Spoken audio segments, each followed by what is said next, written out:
Your suffering will be legendary, even in hell.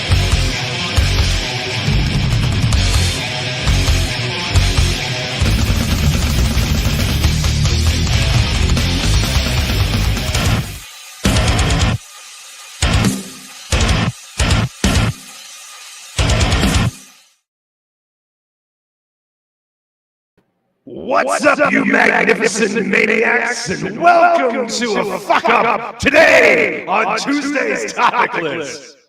I mean, it wouldn't be a fucking TOPcLESS episode if I didn't fuck something up. You got to leave a GIF up there, I guess. Oh yeah, absolutely. And this is one of my favorites, man, from SLC Punk. Dude, that fucking hawk is epic. It's probably a wig. Yeah. It might have been. I don't know. I mean, Matthew Lillard was all about, you know, doing crazy shit with his hair back in the day. So, I mean, it might have been his actual hair. I would be curious to find out. I might have to ask Adam Lawson. He probably knows. Oh, I'm sure he knows. He was in that movie, yeah. So he should know. But, yeah, welcome, everybody, to another episode of TOPcLESS. Tuesday, terrific, tantalizing, talkative, and tangential, and all that stuff. So, thank you all for joining us. I thought this was the bowler and the beard. No, it's tomorrow night. You get your days mixed up. With me, as always, and usually confused, my friend, my buddy, my co-host, Mr. Jason Bascom. What's going on, brother? How you? Confused? No. No? Okay. You know, I mean, I'm all right. Days. How are you? I'm doing good, man. I'm doing good. Had a good weekend. Had a productive weekend.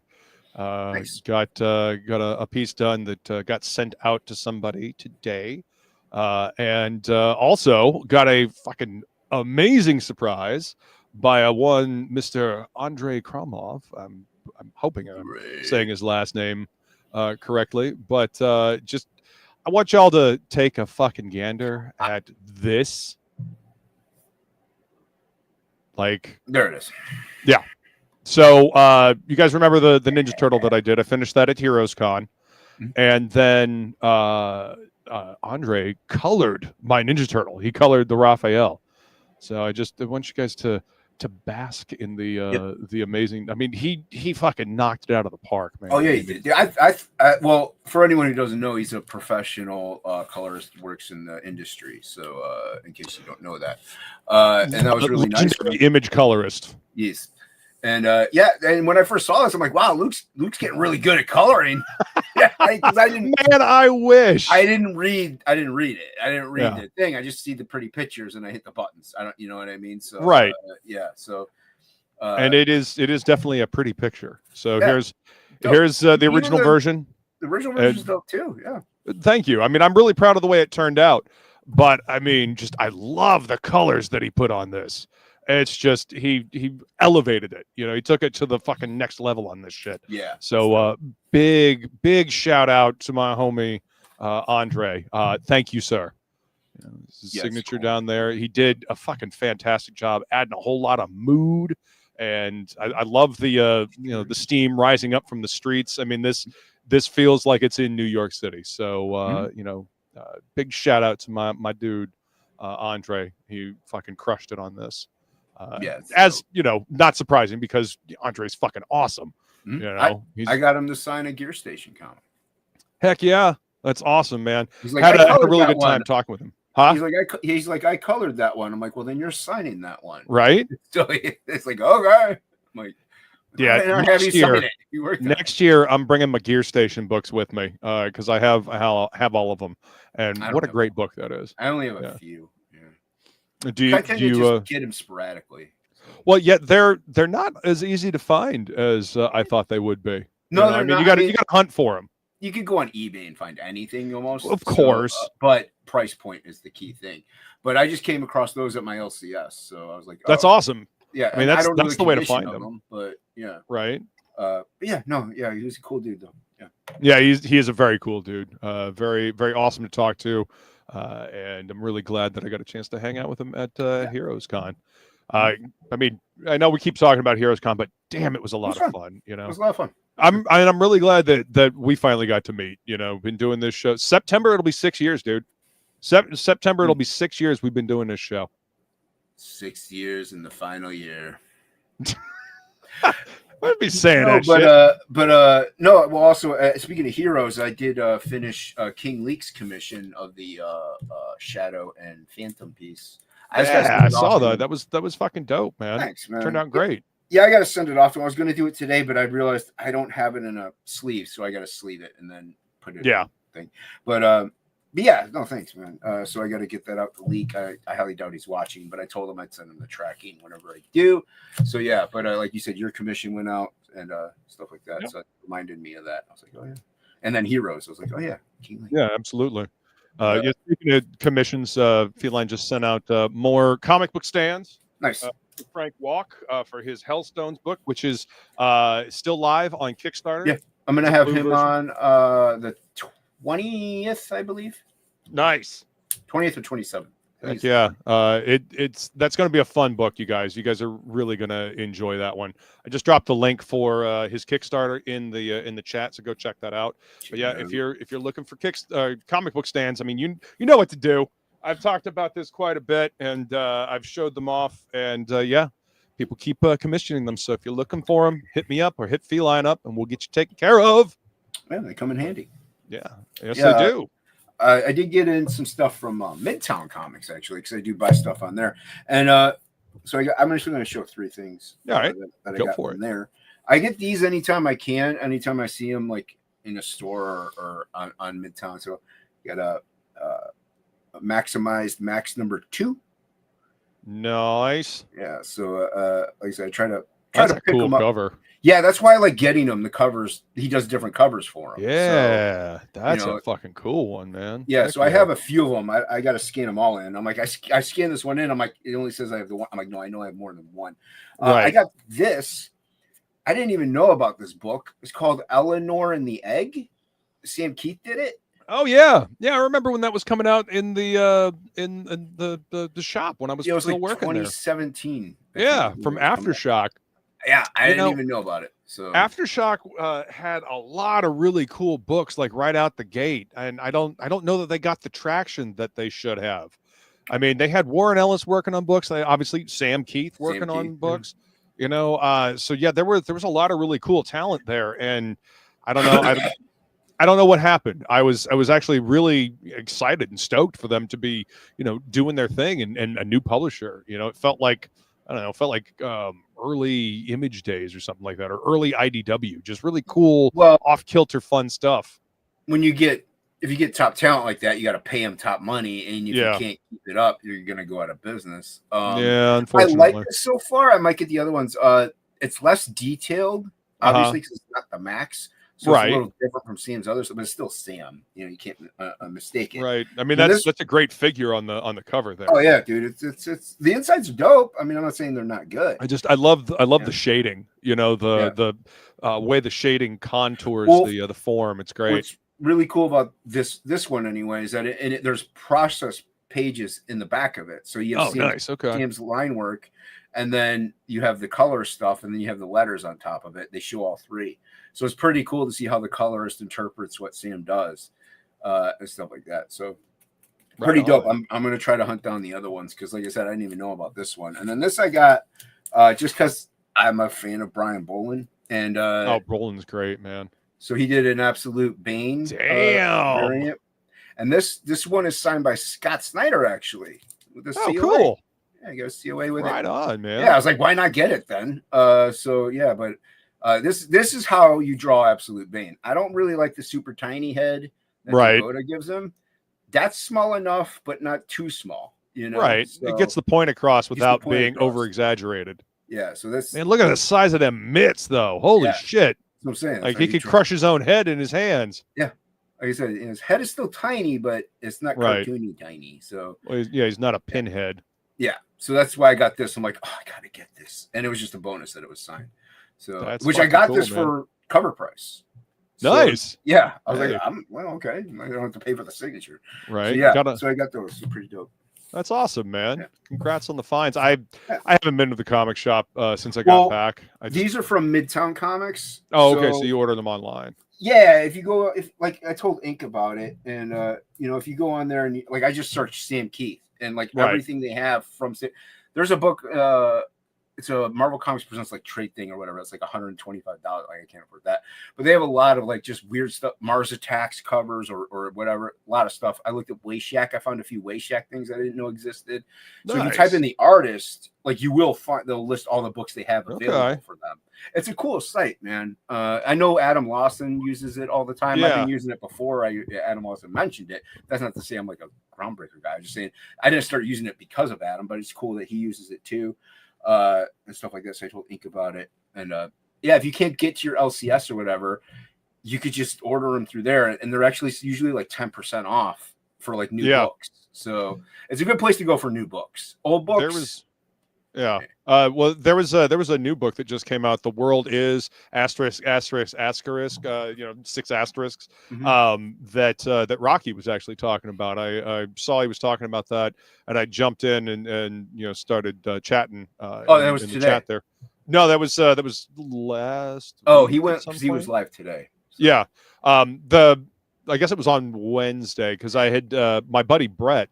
He's a actual like network security dude. He does internet security and stuff like that, and he actually got those books and he was telling me about them, and then I saw Rocky was doing a stream about it. I was like, oh shit, all right, I might need to actually check this book out. Fred Van Lent is one of the writers, and apparently they got a bunch of like tech security people, because they're all a bunch of fucking nerds as well, and so they're all working on this book together to to make it actually accurate. So I'm definitely curious to checking it out. Rocky was doing a master's study today. That's what it was. But I try to jump in there. If I see he's live, I'll just say, leave a comment and hit the like button. I tell him I'm bouncing because I'm at work. Right. And I do the same with Feline, actually. I'll open it, hit the like button, and usually I bounce because I'm at work. But Rocky's a good dude.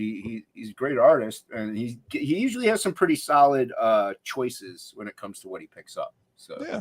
It's always fun to hear other people's opinions on books and stuff like that, especially new stuff. Sometimes it encourages me to go check something else out that I may not have checked out before. Well, I didn't show it because I was just showing those three, but like this is crazy dope, dude. Daredevil, Cold Day in Hell. Oh, nice. All right. It's super sick, dude. It's Daredevil. Who's doing the interiors on it? I think it's McNiven. I love McNiven's work. But like, damn, dude. Yeah, that's definitely McNiven. Yeah, so super cool book. It's Daredevil. It's like Old Man Daredevil. Right. So but really cool. And I didn't know about it. I saw this on another stream, not Rocky's or anybody's that I really know. Right. But, I was like, oh, that sounds. I'm like, McNiven. I never heard of this. So I went to Midtown. I ordered the first one. Fuck yeah, I got this one on Midtown. They had the variant covers are there too, but dude, the McNiven covers are the best ones. Oh yeah. I'm getting the regular covers. Like, what McNiven always crushes it, man. He does fantastic. But yeah, super dope book, mainstream book. Like, there's still good stuff out there. You just gotta find. You just gotta look for it. Yeah. Yep. Got to look for it, and it's usually like the little one-off like or spin-off storylines or spin-offs or like a one-shot. And hey, you know what? I'll take it where I can get it. So yeah, 100%, man. Gotta enjoy the good comics that we can get, right? Yeah, without a doubt. Yep. And I mainly buy for art, obviously. So right, I'm a little bit of a stickler, but yeah. But we gotta chat. We gotta jump in chat over done, here. Man. Yep. That's it. That's all you get. We're out of here. Yeah. We showed comics. We're good. Exactly. I mean, I've like I said, I haven't gone to the comic shop recently, but I mean, I showed the stuff that Shelby sent me, which is fucking awesome. Oh yeah, he always sends good stuff. Yeah, and I showed the stuff that I got from at least I think I did. Showed the stuff that I got from Heroes Con. I got Vatican City 1, 2, and 3. Yep. This I pulled out the other day. I was putting books away, and I found this Legion of Night. I forgot that I finally found this, so I'm going to keep this. Nearby so I can, read that on a regular basis. Got Florida Man 2 from Mike Barron, and then Michael Rushbrook's book Phantoms. Yeah. And then picked this up, Psycho Slumber and Phenomenova. Yeah. Oh, nice. Yeah, I picked up a copy of Psycho Slumber because I missed the campaign. I didn't. I mean, I look at that fucking badass Rob Willis cover. That's pretty cool. I Yeah, can't remember which one I got. He's fucking amazing. Phil, yes, I know. I don't know if you even know if you're in chat. Yes, I will read the people. Calm down. Yeah, but the chat says hello, especially Haldir. Right, you just said hi to the chat. Yep. I said the chat says hello, and we're saying hello, chat. We're now saying hi. Yep. Okay. We covered it. What's up, Haldir? Good to see you, man. First in the comments, first in our hearts, first in your heart, Luke. We know it. Yeah, you keep astroturfing that shit. You know what? If Feline was first in your heart, she'd be first in the chat, but she's not. Haldir always is because he's first. He's first in the chat. I talk to Feline all the time. She's always first in my heart. No, always. Apparently, but not according to the chat. She's not. So that's what we go by. It's not. What's up, Michael? Good to see you, sir. Thank you for coming to hang out, man. And we got a Tank Ferret in the chat. Hail to all you magnificent bastards and bastards. Thank you, Tank. Good to see you, brother. Welcome. Live on the 4th of July. That's awesome. Shit, I didn't know that. Gotta start paying attention to my subscriptions. Make sure they're up to date. And of course, the beautiful, amazing, and wonderful my heart. You already said hi to Haldir. Quiet, you. What? You just said hi, Haldir. First in your heart. That's what you said. No, that's what you said. I didn't say that. Feline is always first in my heart. She says cilantro, Jason. Skulls. Yep. What's up, Billy? He says, ahoy, mateys. Ahoy to you, good sir. Welcome. Oh, good to see you, Billy. I don't know who Billy is. Billy. I haven't seen Billy in like 6 weeks. I don't know. I don't think that's accurate. It's accurate. I haven't seen him in the pit. I haven't seen him. So you don't exist if you don't hang out in the pit, Billy. Clearly. I mean, he is a ghost monster. So, I mean, you know. What's up, Citizen Ronan? Welcome. What's up, Ronan? Good to see you. Good to see you, man. Poor bastards eaten by wildebeests. Nah, just make it. We're discussing things and plans. StreamYards.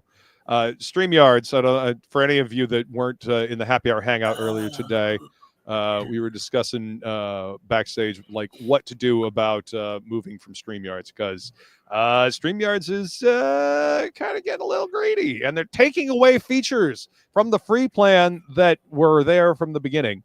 So yeah, and they want you to start paying for them. Yep. So we'll see what happens. I'm definitely done after the 25th. I will be moving over to either EV Mux or Restream. It's looking like EV Mux just because it's got a better, try it out. Better loadout. We'll try it out first and see what happens. Like if anything, not even do a TOPcLESS, but you can go live or I can go live, and we could just jump in and see what happens. Absolutely. Billy, you're gay and late, and apparently so is Tank. Thank you for sharing, guys. I'm glad you feel comfortable enough to share that with us.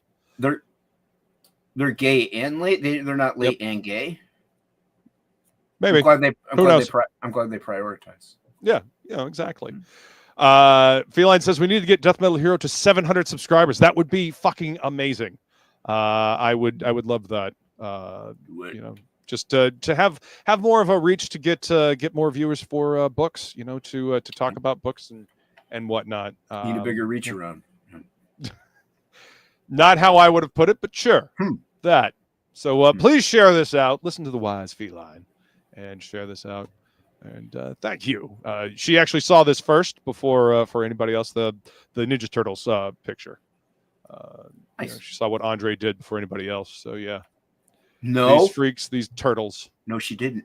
Andre saw it first. Well, he worked on it. Of course he did. Just saying, you said she saw it first before anyone else did. And no, Andre saw it first. You can't discount Andre. Why are you trying to discount Andre? That's just rude. I don't understand. Why don't you like him? You hate him? I see how it is. All right, you need to stop trying to put words in my mouth. I'm just saying what you really feel. You just making shit up on the fly. I'm just saying how you really thank you, feel. Citizen Ronan, Haldir, appreciate it. What's up, Tim Olson? Welcome, Benjamin Soto. Nice, good to see you, sir. Thank you for being here. Appreciate it. Got an Apex Comics in the chat as well. What's up, Apex? Scrolling. Hail, Screaming Raven. You didn't miss anything yet. No, you're good, man. You're good. We totally missed everything. We're done. Yeah, we're done. But be on the lookout for something coming in your mailbox. Should be there this Saturday, buddy. Appreciate you sending me those Poison Elves books. So got something on the way for you, good sir. The mailbox. It doesn't sound like you should. So what you're saying, Billy says. So what you're saying is, Inkspots and I should be being paid by Image to do more work. No shade to your turtle. Both versions look fresh. Well, thank you, man.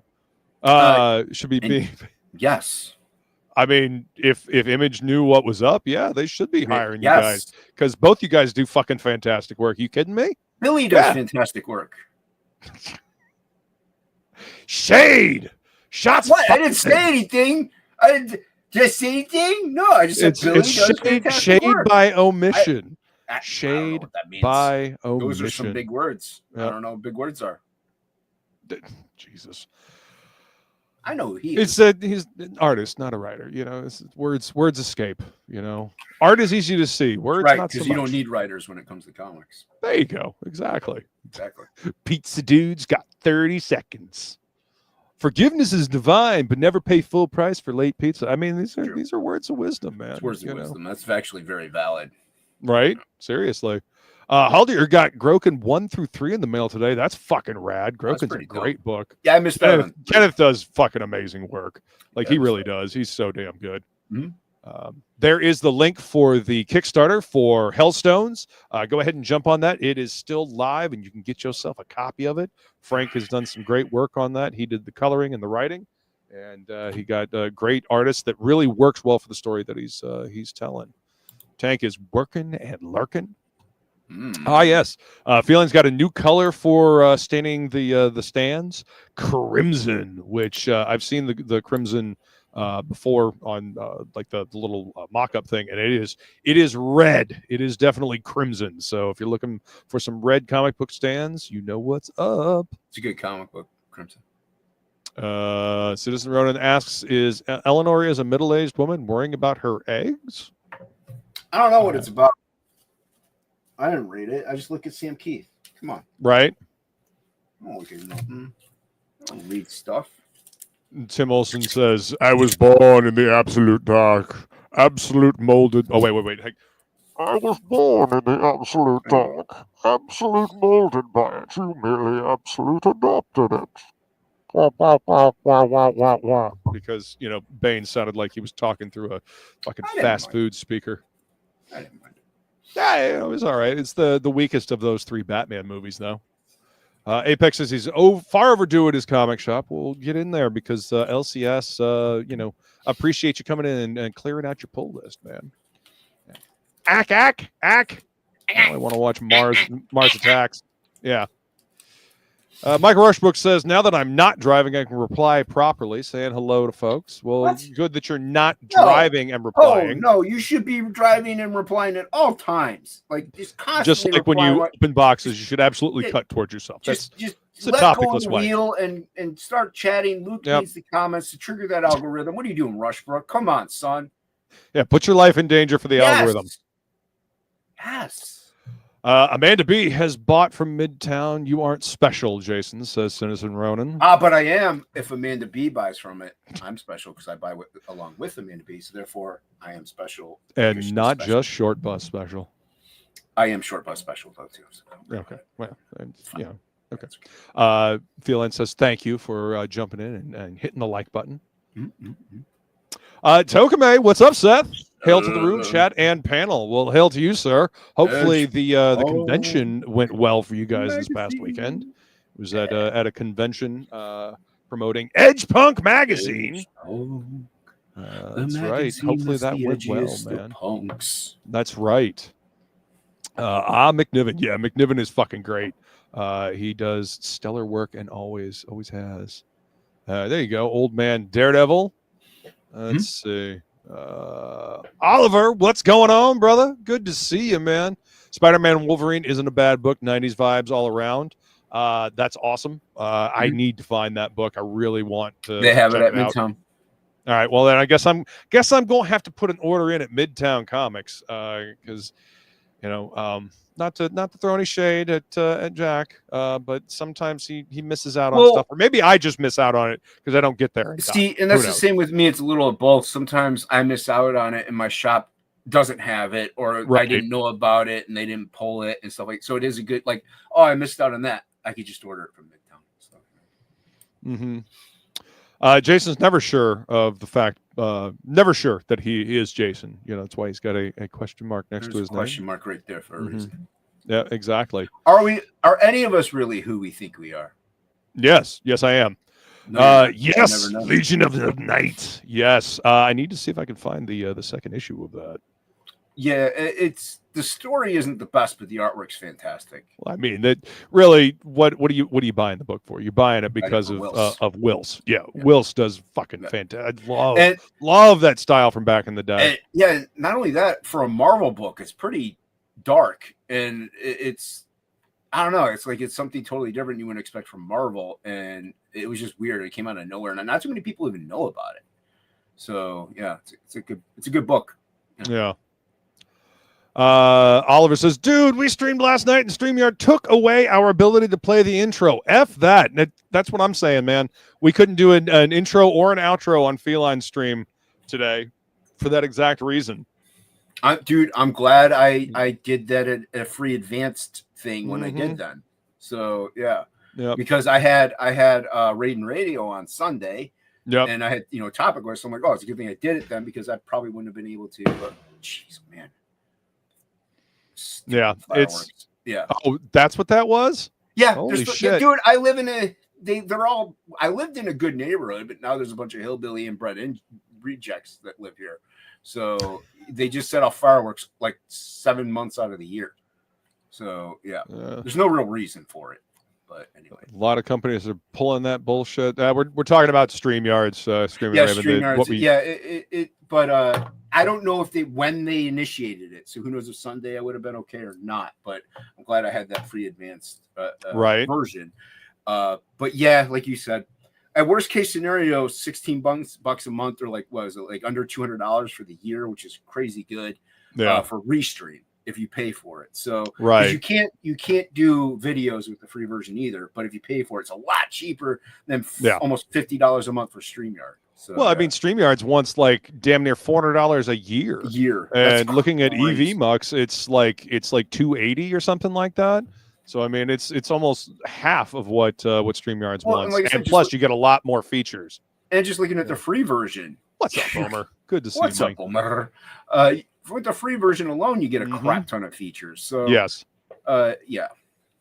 Haldir, yes, there is a way to do this with OBS. It's just a gigantic pain in the ass, and it is finicky as shit. You got to use a bunch of different plugins that may or may not work. So yeah, I've seen that on Instagram. Shared this.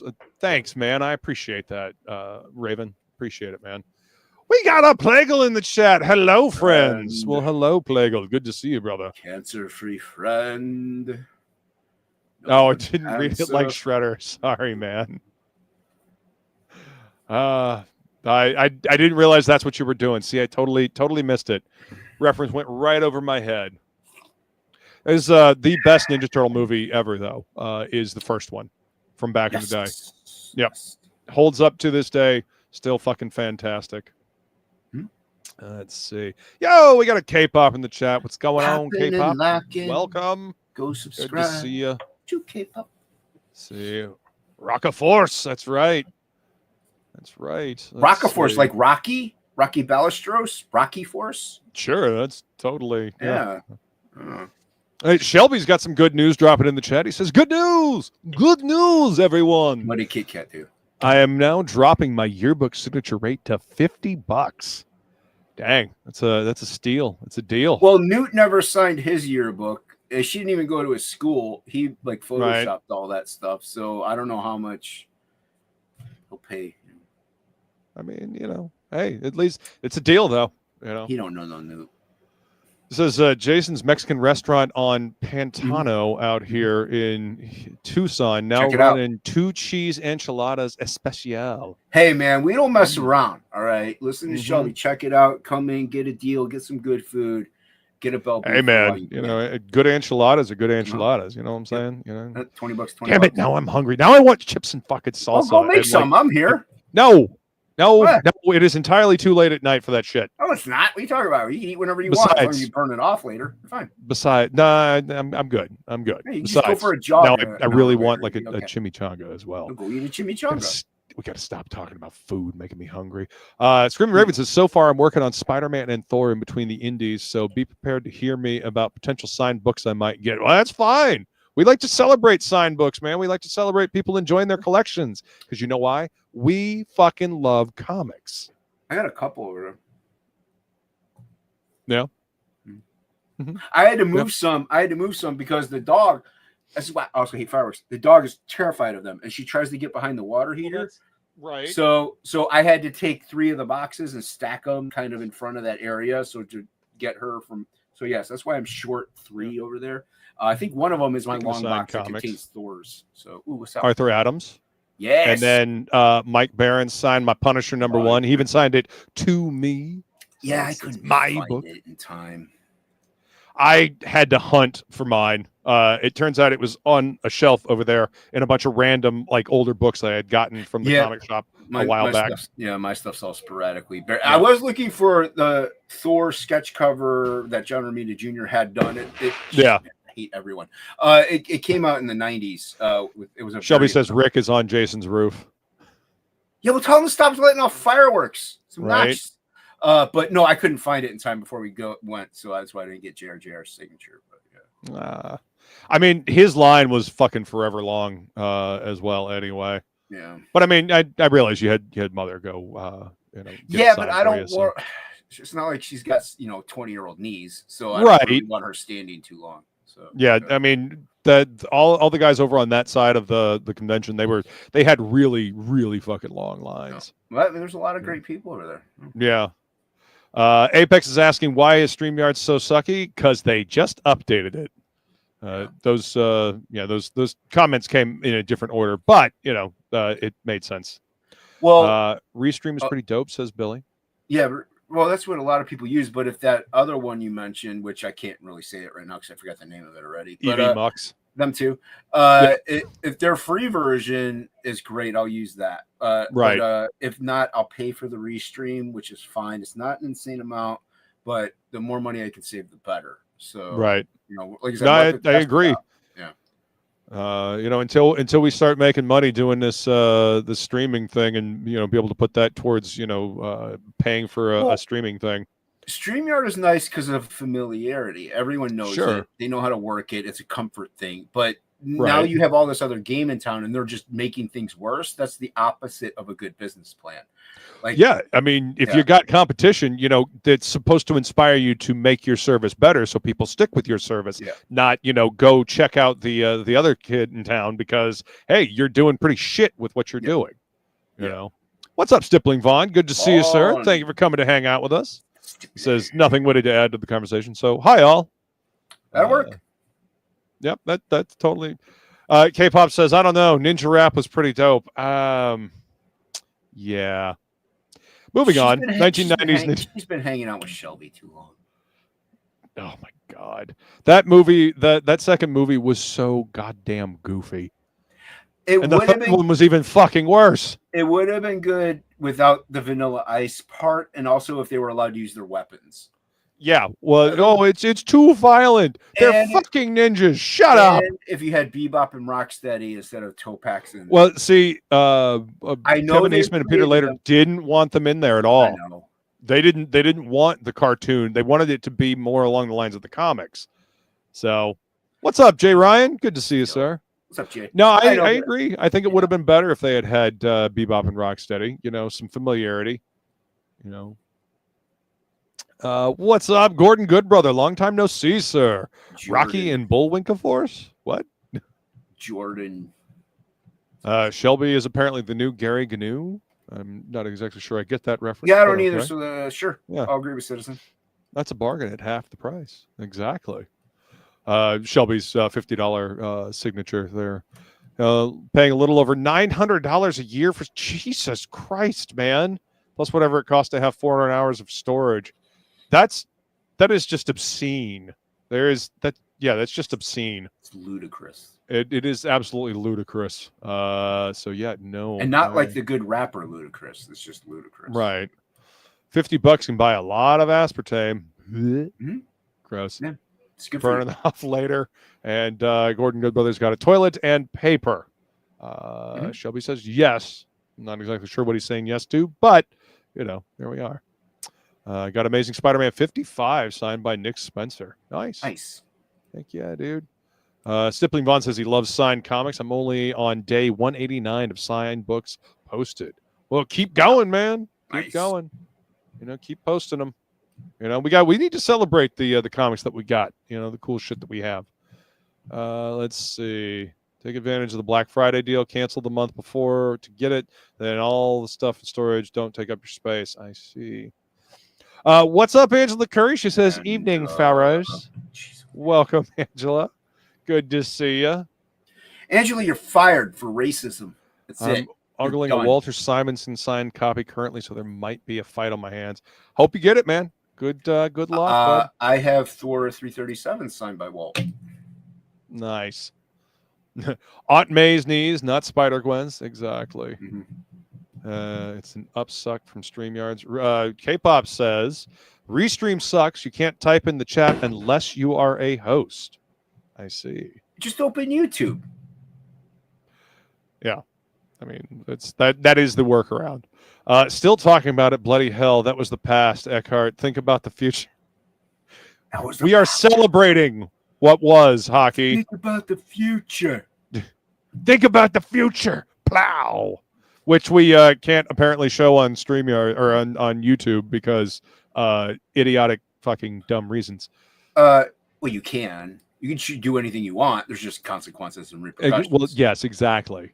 And what's up, Hockey? Good to see you, Hockey. Hope you'll join us tonight. Yeah, we don't need you to talk. Shelby says, my StreamYard is working fine, but that update made it an eyesore on showrunners' end. I mean, it's not as bad as it could be, but yeah. I don't know what, because I don't pay for it anymore. I haven't used it since this update. They changed the way the media assets are laid out and everything like that. It's more of a grid as opposed to a stack.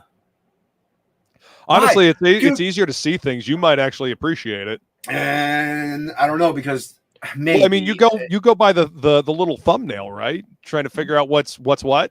Kinda. I sometimes also go by where I know it is. Like I know this might fuck you up then. But if I learn where it is, I'm fine. And not only that, I can't play it anyway. I don't pay for it. But no, yeah. What? It's the same with Photoshop. There's nothing wrong with the thing, but they improve it by taking away things and making things harder. It's like, stop. Just knock it off. Just update it by adding cool stuff and keeping the old stuff the same.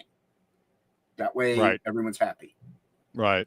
Yeah, Feline and I were asking earlier what happened to Melon, because that just seemed to disappear. I think that might be Streamlabs now. I think Melon became not Streamlabs, but Streamlabs maybe bought him out and made another thing. I don't know. I think the one Anthony uses, Dark Gift, I think what he uses used to be Melon. I can't remember what it was. I don't know if Restream became it or Streamlabs just absorbed it. I don't know. But Melon was janky. Jimmy can never really get it to work right. Oliver says, look into VDO.ninja to stream. It's free, but you need OBS to give it some polish. See, there we go. That might be something to look into. Ninja Rap was on Dope, you mean? More than likely. Oh, yeah. No Ninja, no, Angela. No. Yes. They watered down all the violence. Yes, they did. Nothing will ever top the first Turtles movie. That is correct. See, people know. First Ninja Turtles movie will always be the best. Yep. Highest grossing independent film of all time up until that point. An actual independent film, not put out by a large movie studio. It was just distributed by New Line. That's right. Back in the day. Yeah. Yep. Let's see. Tank is back. Wife kicked him off the computer to do government paperwork. That's a terrible reason. Let's see. Angela says she's been enjoying sucralose lately. Loves her cherry Coke Zero. Let's see. These young punks. What are you gonna do? Old men talking in the chat. Let's see. We're all old men. We're all middle-aged. Sure. Just cover the gun with a cartoon duck. Yeah. Okay. Yo, what's up, old dirty fatty? Good to see you, sir. Welcome. I get it. It removed having to scroll for a mile for clips, but still fugly to look at the taskbar and can't minimize it. Yeah, that's fair. You can't minimize it? Yeah, to kick it to the side. Right. Yeah. Cool stuff is subjective, perhaps, but there is some objectively cool stuff. Melon is blind now. Oh, hang on. Let's see if I can find the clip for this in my new clip thing here. It's a good one, Shelby. It's a good one. If they made aspartame stream, it would be just no. It's terrible. Mm-hmm. Coming home in my Galaxy. Well, okay. Another one I don't get. Maybe he drives a Galaxy. I don't know. That's true. When Angela's face starts to look like it's melting, then she won't be so smug. Okay. What's up, D20 King? Welcome. How's it going? Haven't seen you here before. Good to see you. Thanks for joining us. Appreciate you coming to hang out. And look at that. I have made it to the bottom of the chat. I do that a lot faster by just scrolling all the way down and highlighting the last person. We are having trouble streaming to Facebook. This may be an issue on Facebook. Then is it possible the stream was ended or deleted? I don't fucking know. Okay. How about Jesus? That's unnecessary. Funny thing was, they didn't set any off yesterday. Huh.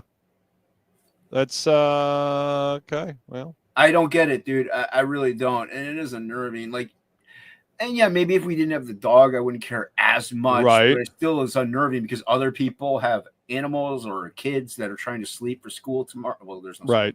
Or there could be summer school tomorrow. I don't know. But or they wake up for work for first shift and they're like, hey, I'm tired. I want to go to bed. No, they don't care. They don't care. Mm-hmm. They're like, oh, I like to inbreed with my cousin and my sister, who is also my mom. And so woohoo! And then they set them off. Right.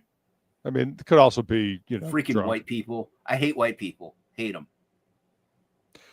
Screaming Raven says, what's even worse yet is the leopard is deaf. Man, the puns are rolling in. See, Angela likes how I does it. The fact that I actually read the chat. And Shelby says, mute this man. Yep. Facebook sucks. Haven't been back there in years. Yeah. Yeah, poor kitties and doggy. That is always. The cats don't care. Yeah. Our cats don't care anyway. Some cats do. Ours don't. The little kittens, they don't care. Oliver says, damn, Jason. Yeah. Yeah, you scroll all the way down. You highlight, like, boom, you're done. Their family tree is like a twisted branch. Yeah, it's probably more like a stump with some little fucking. Family tree's a straight line. What are you talking about? It's a broomstick. Yeah. It goes boom, me likes. Yeah, dude. Flying Feline says she likes how I do it too. Go to a park or something in the middle of nowhere and set them off or something. I don't know. Like, why are you doing it in the middle of a suburbia? Like, knock it off. I mean, technically, isn't it illegal to do it in suburbia? Okay, hold on. It is actually illegal to set them off in the state of Ohio, but it's not illegal to buy them.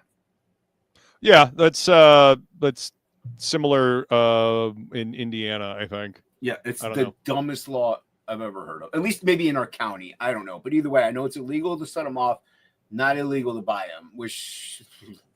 Hillbilly fireworks. It's all about family. Yep. My family roots look like ginger. Damn, Gordon. When I grow up, I'm going to be the worst anti-hero ever. The pun-ish. Oh, my God. Yep. Yeah, my Punisher book is buried. I had Punisher War Journal with me, which I guess he worked on the script for it, but he wasn't like listed. Although Al Milgrom inked the first appearance of Cloak and Dagger. Al Milgrom inked that issue, but they credited a different inker in the book. Oh, for God's sake! So they had to like in the next issue they fixed it. But so right, yeah, I have his signatures on it. So you've got the misprint basically. Well, everyone did, but yeah, so his signature's on the book that he's not even credited for. It's funny. That's actually hilarious. Yeah. But hey, it's the first appearance of Cloak and Dagger. I'm going to send that into the CGC, right.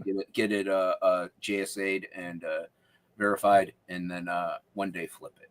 So it's not sentimental. Well, I got it at my LCS. I got it at my LCS. Right. So it's not like I've had that for 40 years. But a few books I got signed, I've had for a long time. And I'm like, yeah, that's mine. So right. Yeah. But there's like the Wayshack stuff. I'm not gonna like. That's mine. Well, see, anything I get signed to me, I'm never going to get rid of. Like my Punisher #1. Well, I mean, you can. Some people don't give a shit, but yeah, some people don't. No, not necessarily. I mean, some people don't fucking give a shit. Majority of the I got it signed to me just because that's my book. It's staying with me.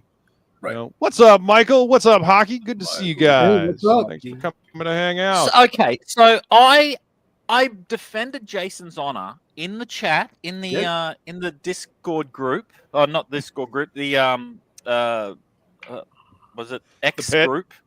Oh, in X. Because someone posted not links, so I said links only. Jason gets he gets cat pictures, he gets smiley faces, so I get the finger. Thank you very much, Billy, you asshole. Oh, is it that? I meant to do peace. Did I only get one finger? See, it's such a small it's such a small difference between this, and my vision's bad. Oh yeah. No, it's not.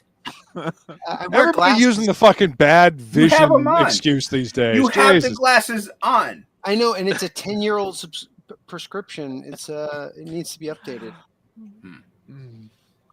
What's up, Flegel? Good to see you. Hey. Welcome, sir. Welcome. So I don't know if you saw this in chat, Dan. I've watched every Aliens movie and crossover up until Covenant, so that I can catch up to Romulus. And when there's a movie franchise that big, I like to revisit. Like if especially haven't seen them in a while, I like to revisit the whole franchise before seeing the newest one. Okay. And man, Alien versus Predator Requiem is really bad. Yes, it is. Which version did you watch, the unrated version or the regular? I don't know, but it was still. I mean, just there were so many weird plot inconsistencies that like when the little girl has when she's using the goggles and she's like and she screams and her parents run in 2 seconds later with flashlights. And I'm just like, did they both have flashlights by their bed and they're both fully closed? Why didn't they just walk in and turn the light on? Yeah, but I want to say didn't something happen with the power in the town though? Didn't they the power? Not till later. Like the power was like they had power. She just screamed and they both ran in with flashlights and I used to really like that movie, but I can't watch it now because of the killing of the children stuff really bothers me. Yeah, that was a little bit gratuitous with the pregnant ladies and the babies and the kids dying from aliens. I thought it seemed. I mean, the aliens don't give a shit, I know, but it seemed. It's just dark. It was just real It seemed unnecessarily in that movie. It seemed unnecessarily. And then the scene where the Predator alien starts pumping eggs into the pregnant women in the hospital was really gnarly. Billy, do you like aliens? Because there's a whole bunch of children that get killed in that movie. Yeah, Ripley gets the flamethrower out and kills all the children. Yeah, I mean but like I said, sometimes scenes like that don't it didn't bother me in Alien versus Predator. It just seemed unnecessary gratuity that didn't really add anything to the tension or I didn't like it. I didn't like it. Especially did you see the one after that with the super predator that was hunting down the rogue predators? And then, the kid had autism, which is apparently a superpower or some dumb shit. Predator, I think that's what it was. Well, I haven't watched. I haven't gone through the Predator. It was bad. Movies. I'm just watching the Alien movies and. Okay, gotcha. And the crossovers. I know. Within, so. This for 2 years, and you're getting a little. Are you watching them chronologically or order of release? Yeah, that's what I did. Which did you watch them order release or did you watch them like Rick? Good to see you. I watched them order of release, not chronological. Okay. So I've watched Alien, Aliens, Alien 3, Alien versus Predator, Alien versus Predator Requiem, and then oh no, I'm sorry. Wait. Alien Resurrection, Alien versus Predator, Alien versus Predator Requiem. So that I still need to watch Covenant or Prometheus and then Covenant and then Romulus. Prometheus isn't bad. The one after that was not great. Covenant? Yeah, I guess Covenant. That's the one. I haven't seen Covenant yet. So Romulus takes place between Alien and Aliens, doesn't it? Yes. Yes. I haven't seen that one yet. I liked it. I thought it was good. I for a long time I didn't like Alien Resurrection, but after watching all of them again, I like Resurrection a lot. It was I like Resurrection. It was there's just a few parts that I thought, like when the guy bounces the bullets off of the ceiling really bothered me. I remember that really bothering me. And there's just some kind of goofy lines that are kind of silly, but no, all in all, I like that one. It was the only one I haven't liked so far is AVP Requiem. Like that movie was just really fucking dark. You can't see anything in that movie. It was just not fun. Also, yes. Well, I mean, and especially because like AVP, the first one was fucking great. Like I love that movie. Yeah, I enjoyed the first AVP. I thought it was a fun flick. But then I like what's the guy that did it? He did all the Resident Evil movies, right? What's his name? Wesley Snipes. No. Yeah, the dude that's married to Mila Jovovich. Yeah.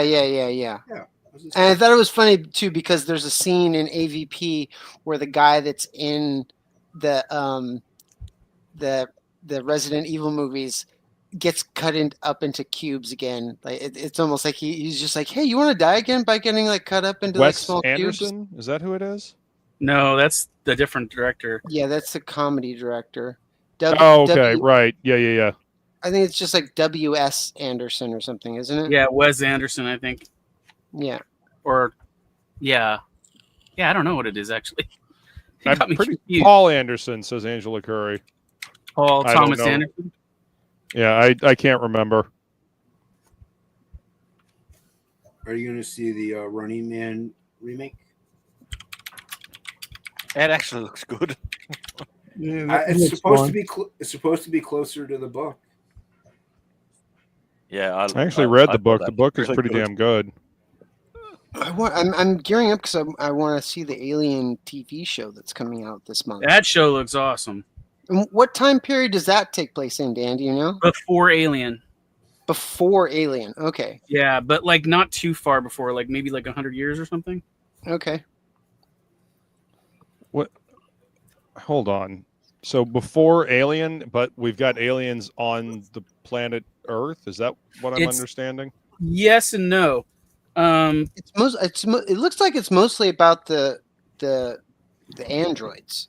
Yeah, there is an alien in it, but there's like 4 or 5 other species of alien in it.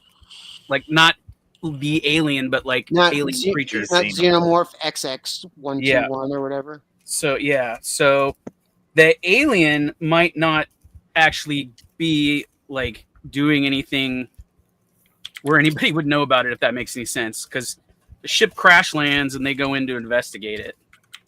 So it could just be that the whatchamacallit. Oh, remember last time we were talking about the new Predator animated thing, and everyone thought it was weird that that they dropped that name, the Yautja, and no one had ever heard of it. So I went and looked it up. Apparently, that name it came up in the comics and novels in 1994. Yeah, so that was something that Dark Horse did. Yeah, so it's not. I didn't think it was. I had a feeling it was created back then. It's just not something that gets thrown around very often. No, they don't really use the species name all that often, especially in the movies, because that was made in the comics. It's not it's not movie canon, so it doesn't get used all that often. But yeah, I remember. Well, it's movie canon now. Yeah, that's because they've run out of ideas and they gotta find a way to get them somewhere.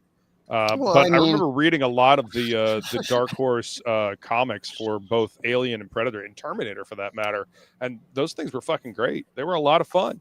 Didn't always have the best art, but they were fun stories. Have you seen the Predator animated show? Like, they had a lot of good ideas. I have not.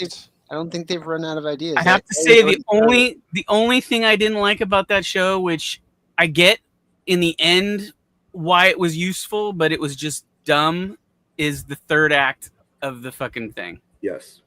Oh, you didn't like the airplane act? No, I thought that was stupid. It was stupid. Okay. I agree with it. It was real stupid. It was like really so I don't know, because it seemed to me like it's set up in every other thing that they've ever done with them that they are strictly hunters, hand to hand, like a hunter, not a fucking World War II pilot, like fighter pilot attackers. Like, I was like, that part I thought was a bit cheesy. Well, I think again they are drawing on comic book lore, because when I went and looked up that name Yautja, apparently the Predator race before they were called the Yautja were called the Hish, and they were enslaved by an insectoid race. And over a couple hundred millennia, like the insectoid race was like super high tech, and they used the predators as like gladiatorial fighters and like shit like that, and they basically bred the predators into being like these dope as fuck hunters. So when the predators overthrew the insectoid race, they inherited like all this tech that they couldn't design themselves, but they knew how to use because like they were slaves. Okay. Gotcha. Okay, but what does that have to do with the airplane one?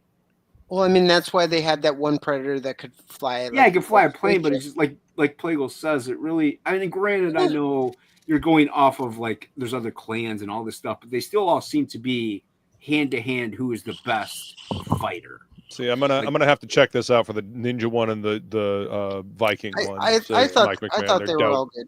The samurai one was great. And then the Viking one was all right. Yep. Viking one was good. Oh, the samurai one was by far. Yeah, the samurai one was amazing. Best. Even the animation looked best in that one for some reason. What's up, Preston? Good to see you, brother. Sorry I left you hanging back there, man. Have you seen it yet, Preston? The Killer of Killers? I did. What'd you think? I enjoyed the shit out of it. Me too. Yeah, you're right. That World War II thing, I was like, the deal was instead of collecting skulls, he's collecting engines, and I'm like, that's the dumbest fucking thing. Oh, did he? Oh, I didn't see. I didn't even catch that part. Yeah, like every time. Oh, because that's what he was using the harpoon gun. Yeah, but it lifted up into the air, right? I was like, okay. That is so goddamn retarded.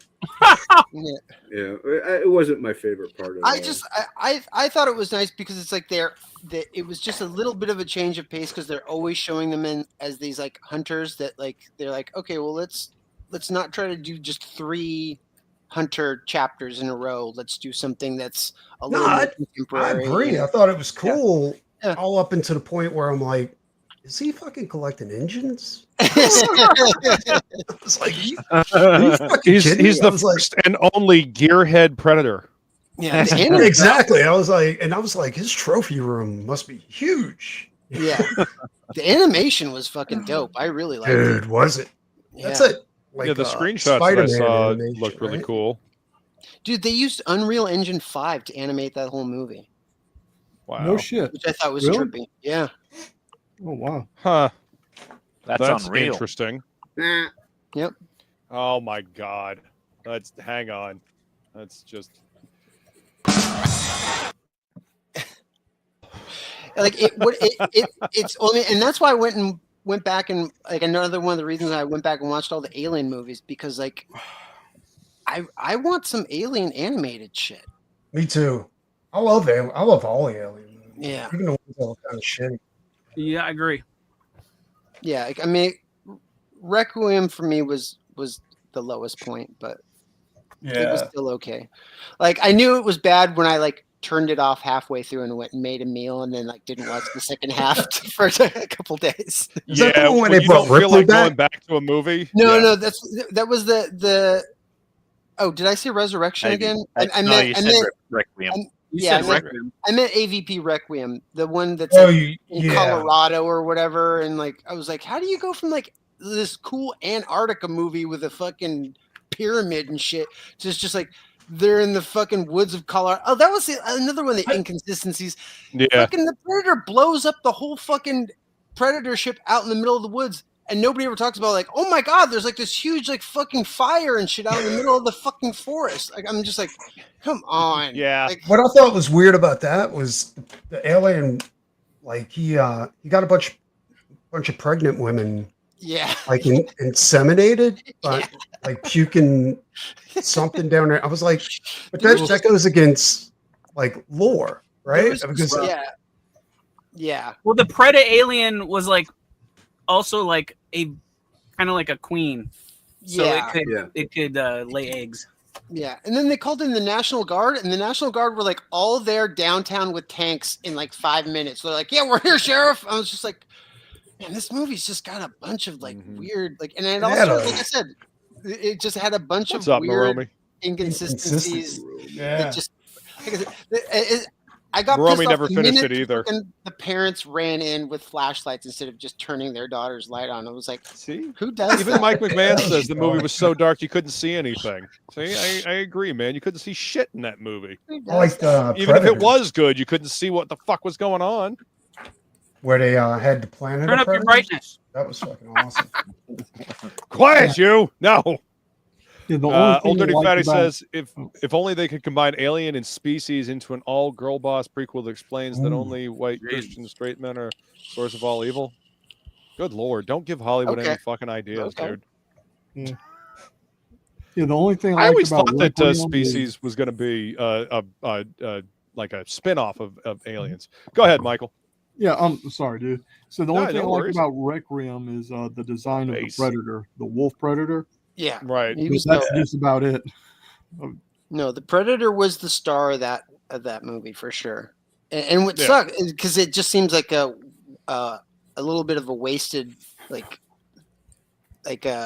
he was wasted in that movie. Well, no, the alien, the xenomorph Predator hybrid seemed like it wasn't cool.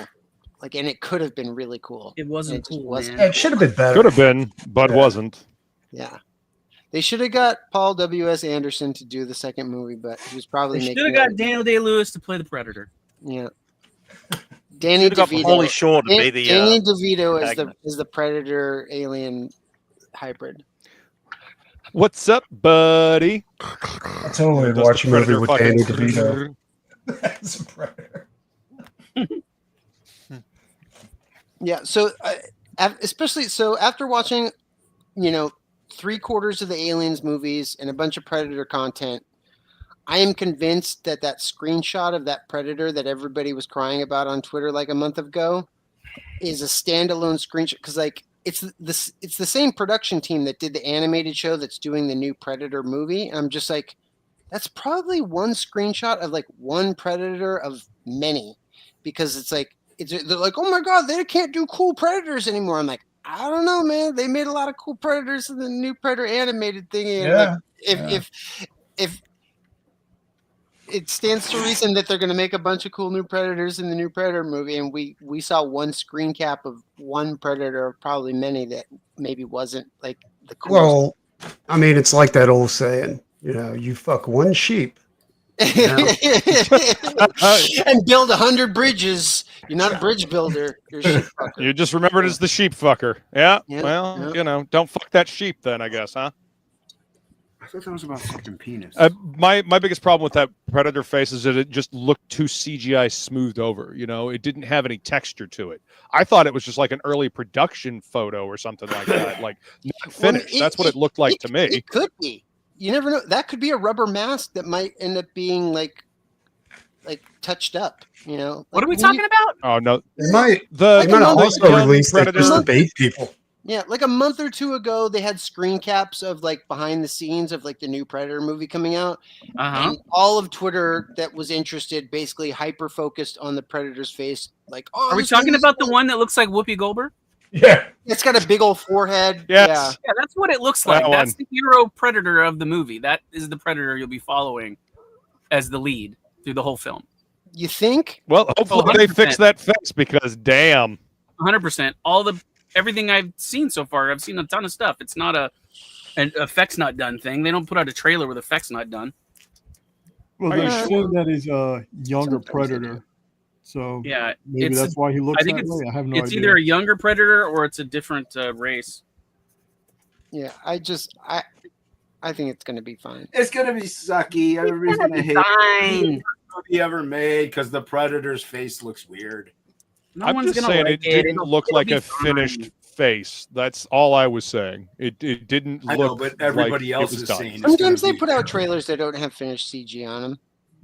Sometimes they fix shit later. I mean, look at that fucking awful Sonic that they put out at first, and people are like, "Oh no, fuck this cursed shit," and then they fixed it, and now those movies are hugely popular. Like. Yeah. Apparently, dude was doing Resident Evil, so he couldn't do the second AVP. So, but that first AVP was fucking dope. I really liked the whole pyramid in Antarctica and stuff. I thought that was really fucking cool. It was cool getting to see the original Mr. Wayland too. Like that was cool. Guy Pearce. Yeah, Guy Pearce is a great actor. I like him. Did you guys ever watch Memento? Yeah. It's probably my favorite Guy Pearce movie. Many times. Yeah. Sandy Jackus. His probably best role was I think it's Priscilla, Queen of the Desert. I think it's probably one of the best Christopher Nolan movies. Memento, yeah. I think you're right. So what desert hockey? Priscilla, Queen of the Desert. I didn't see that one. No, didn't see that. Probably his best movie he's ever been in. I don't know. The Time Machine was pretty good too. What's this Priscilla? I saw that one. What's the Priscilla movie? You'll love it. Really classic. It's right up your alley.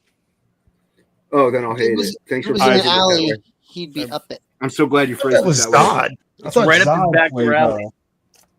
Priscilla, Queen of the Desert. I have no idea what the fuck you guys are talking about. I don't know either, but I'm not going to watch it. Dude that played General culture, Zod man. Superman. No, it actually is a good movie, but nope. yeah. I'm going to watch it now. You ruined it. Ruined. Ruined. Never going to watch it. Done. It does have some good actors in it. So. It's got Zod in it, man. Yeah, it's Angela Curry throwing shade. Guy is Timu Brad Pitt. Go ahead. It's got Mr. Smith. Hugo Weaving. Hugo Weaving and Terrence Stamp are the other two leads. I thought you meant Mr. Smith from Mr. and Mrs. Smith. I fucking love Hugo Weaving, dude. He's about three friends on a road trip. Yeah. Yeah, wait, just what? friends on a road trip. That's all it is. Okay. In a bus, traveling Australia. Yeah. So Mike McMahon says Jason hates him, and clearly you two have been fighting in the Jones. Shut up! I'm trying to draw here, and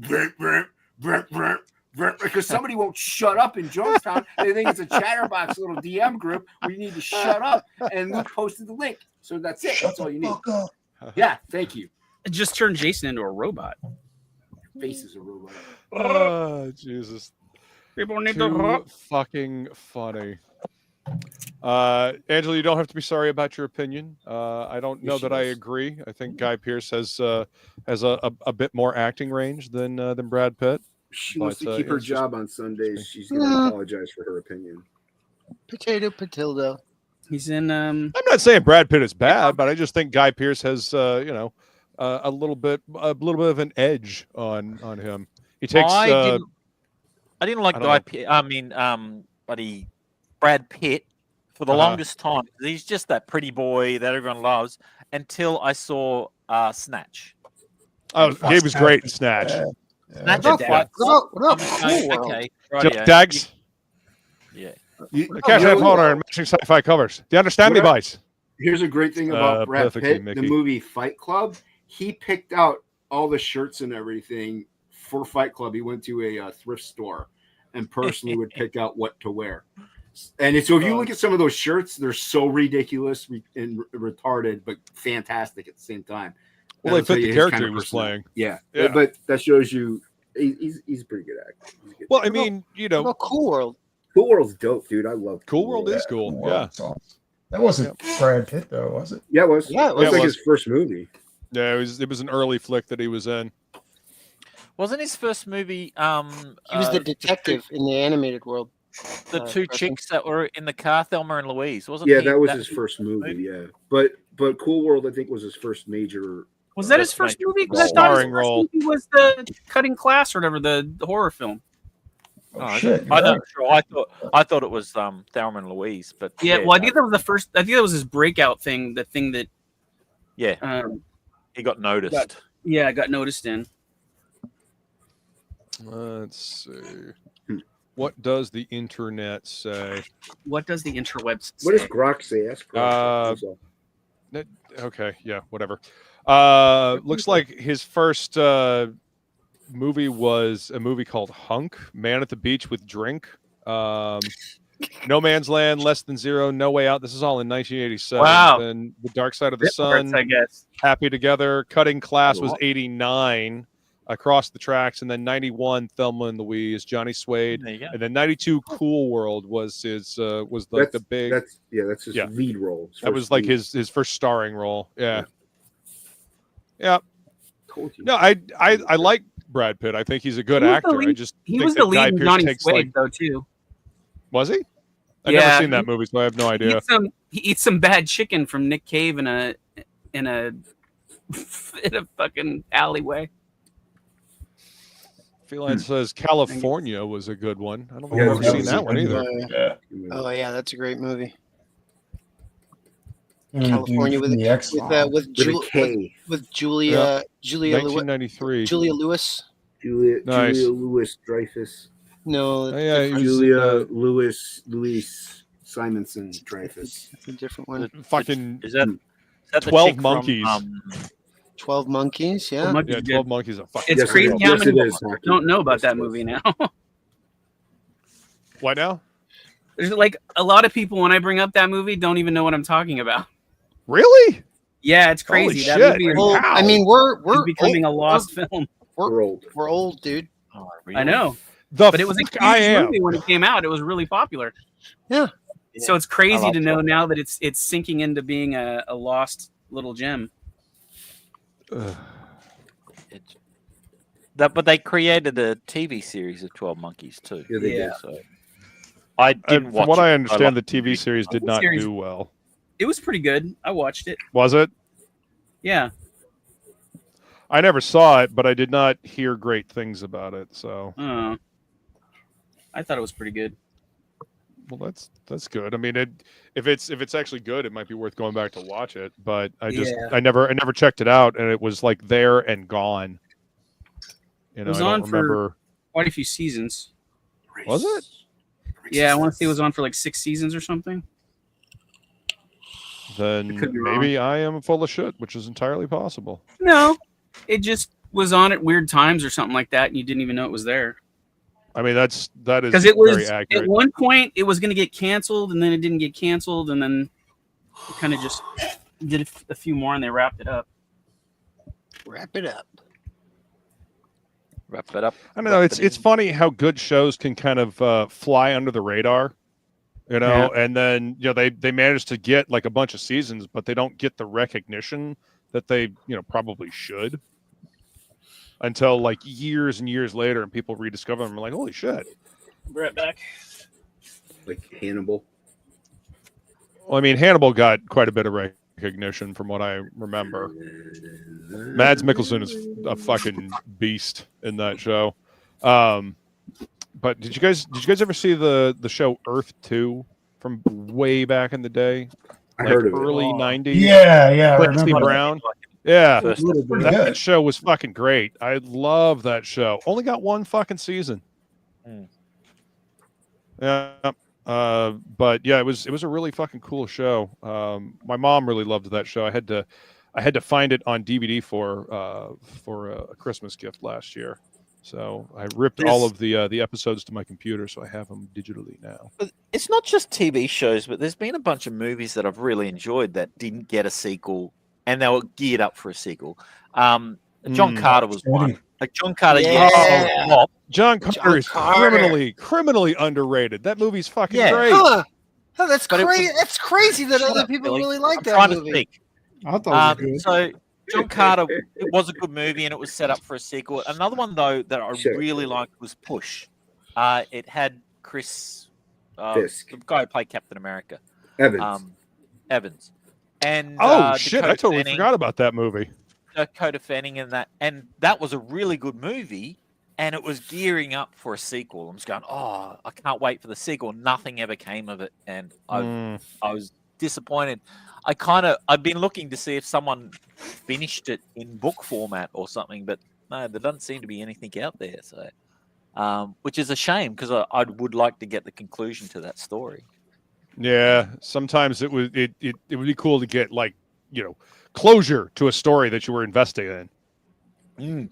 Yeah, and that was a fun film. Like it was really, really good. So clever.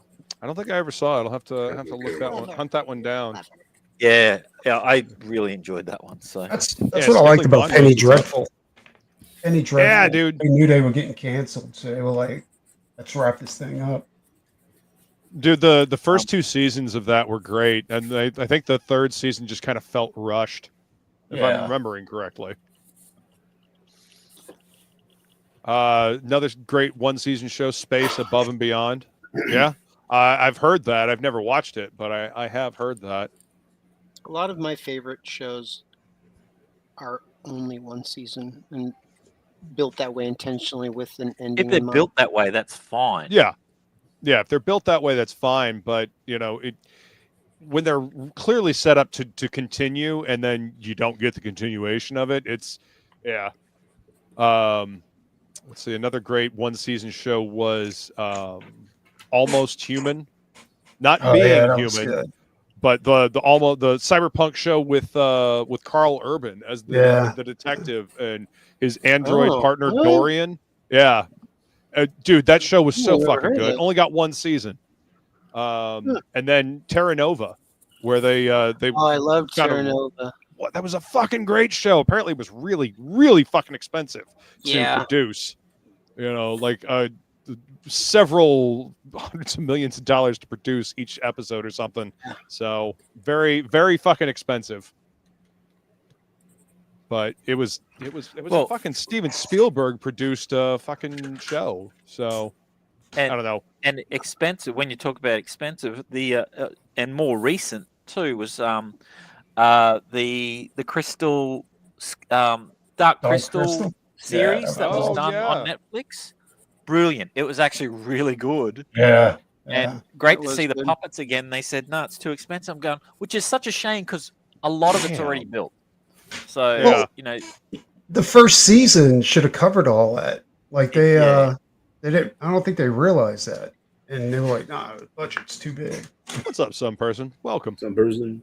Yeah. Mindhunters only got 2 seasons and it's too expensive for Fincher to keep going with it. So he canceled it. He's like, yeah, it's done. And it left at a huge cliffhanger too. Yeah. I know I'm like the only freak into serial killers here, but they're about to get into the BTK, and it was leading up to it. And it was like, oh, that's going to be cool. And then they found out there's no season 3. Damn. Yeah. Angela Curry says she has a $20 bill with Brad Pitt on it. He has to be her fave. and she is not sorry, Jason. That just means she's gonna pay people to like Brad Pitt. We get $20 is $20. I'll take it. Screaming Raven says, "What about Defiance? Was I the only person who enjoyed that one? I actually never saw that show, but it looked cool, and that was the one that had the video game tie-in, right?" Yep. Yeah, and then they borked the video game tie-in, and the show didn't do as well as they had hoped. So. Actually, if you reminded me what saying Defiance, Resurgence, the movies, Resurgence, they made all but the last book. I was going, oh, what? Oh, no. They made 4 films, and yes, gradually they declined in sales, but they got 4 films and they didn't do the last one. And you're just going, oh, that's really just rude. Yeah, I mean, that's just rude. Like it's a dystopian, movie like all the other ones, but it was enjoyable. So, my daughter actually won the Facebook photo contest for the Defiance TV show when it first premiered. Oh wow, that's fucking cool. She cosplayed as like one of the main characters, and oh nice. And they sent her out a free copy of the game. Nice. How was the game? I really enjoyed it. It was like a MMO light, like right. style game. Yeah. Yeah, I don't play MMOs. I've never wanted to play MMOs, but it looked fun, and the show looked interesting. So I might have to track down the episodes. It's a third-person shooter with like a persistent world type thing, when you party up with people and go around and shoot aliens and stuff. Cool. Not into MMOs. Rogan keeps talking about it all the time. I'm like, dude, enough already. We get it. You like people punching each other. So I was like, yeah, I don't like MMOs. I think you might be a little confused, but it's all right. Huh? No. Yeah. No. Jason, confused? Never. Never confused. Always right in his mind. Always right. I mean, the setup for that was well done. Well done, Jason. Thank you. I knew somebody would appreciate it. Hockey. Horrible. Game tie-in as well. Played it and very much enjoyed it. It's the Screaming Raven as well as the show. Well, cool. I'll have to check that out. What's up, Jolly12? Welcome. Jolly! Thanks for coming to hang out. Good to see you. Good to see you. He is the jolliest of jollies. The other 11 jollies mean nothing to him. He is the ultimate jolly. There can be only 12.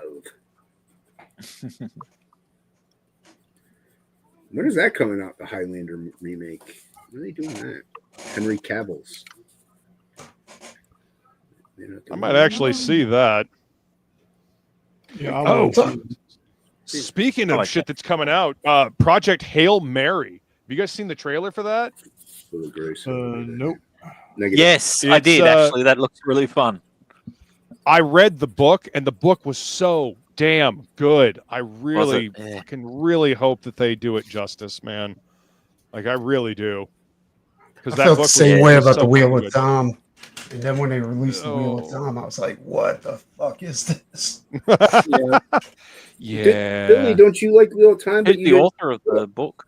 I mean, I was so pissed off. The dude wrote the book on his deathbed. Like Robert Jordan, his son had to finish it, right? No, Brandon Sanderson finished Sanderson. Yeah. Okay. But the main character was him. He was dealing with his death, and that's why he wrote it. It was. I will say, it's ink spots. It was the worst part about the show for me was just that it seemed like they knew that they weren't going to be, because it's like, I mean, there's 14 fucking books, and it seemed like they knew that they weren't going to be able to fit all the stuff. So it was like so accelerated that they made real major changes. Yeah. Then they picked the ugliest possible fucking chick for the fucking I know, like, dude, Morgan was supposed to she was supposed to be extraordinarily beautiful, like to be like beyond compare. It's like they went out of their way to make it woke enough to ruin it. Find some 40-year-old chick that like didn't look bad, but I mean, she was not extraordinarily beautiful. Like, yeah, she had a growth on her. Like, you mean like Kirsten Dunst being cast as Mary Jane, and Mary Jane's supposed to be like the supermodel next door? Yeah. Yeah, I never. It was worse than that, though. I would say it was worse. I didn't watch, so Last of Us. Ugh. Yeah, nope, never watched it. I played some of the first game and then lost interest. I loved the first game. I didn't play the second. Yeah, I never got to finish the first one. I'm done. Yeah. Jolly12 is asking, did Angela Curry tell you about the time she stole a photo op session with Jesus Christ? Wow. Nice. Sneaky. Let's see. Sibling Bond says episodes are available on YouTube. Show is called Something Is Out There. Show only lasted 6 episodes. Interesting. All right. It sounds like a kind of an X-Files type show. Never heard of it, but I will. I'll check it out. This show's fun because we talk about all the stuff we like. We have fun here. Yeah. Well, we have fun. I mean, nerds in a fucking comic shop, right? What do you do when you hang out with a bunch of nerds in a comic shop? You talk about the shit politics. you like, right? Yeah. Fuck you. Get out. So, Preston, then you've read. I mean, I guess it stands to reason. You've read all the Wheel of Time books, then. Like, yeah. To me, it's my favorite high fantasy novel series, like by far. Like, I think it fucking just schools fucking Lord of the Rings. Oh yeah, dude, it's a noticeable difference when Brandon Sanderson takes over the writing. Yeah, for sure. Because actually, it wasn't Robert Jordan that picked Brandon Sanderson. It was Robert Jordan's wife after.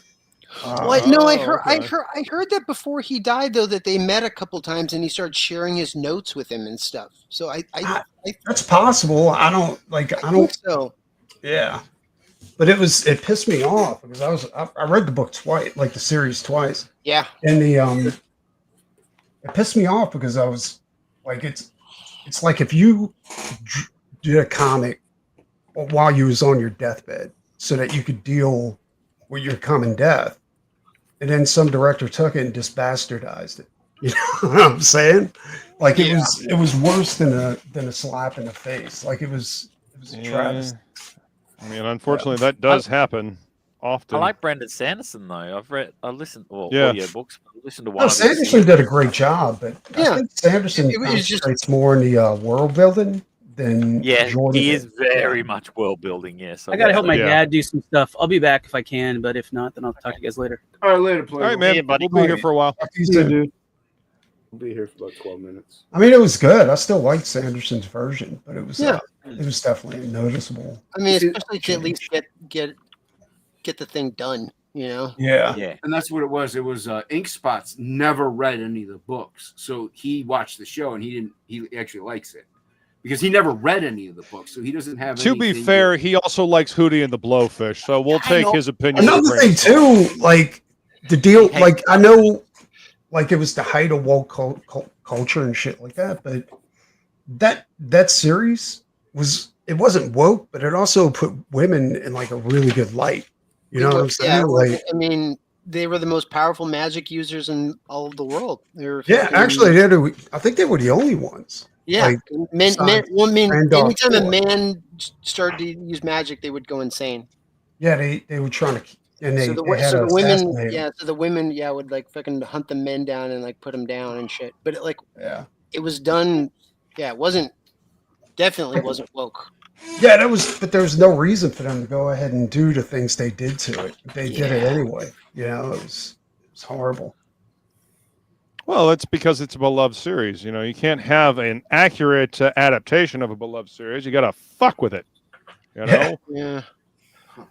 I mean, it goes back to like destroying myths and mythos and legends and stuff like that. I mean, look at all the shit that's been done to our fucking comics and our heroes and stuff like that. Would have gotten the same money Rings of Power I got is what I wished when the show came out, because I was just like, this is it could almost be good if the budget was a little bit higher and they'd slow down a little bit, you know, like slow the fuck down, because like by the end of the first season, They had already like blown through like fucking 4 books worth of fucking content, and I was just like, this is too fast. Shit. Yeah, it was way too fast. Too fast.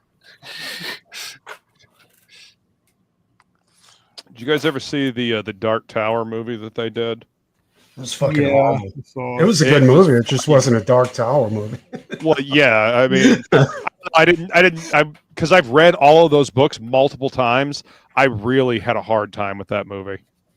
I really had a fucking hard time with that movie. It's like the comics are really good. Peter David did a good job adapting Stephen King's work.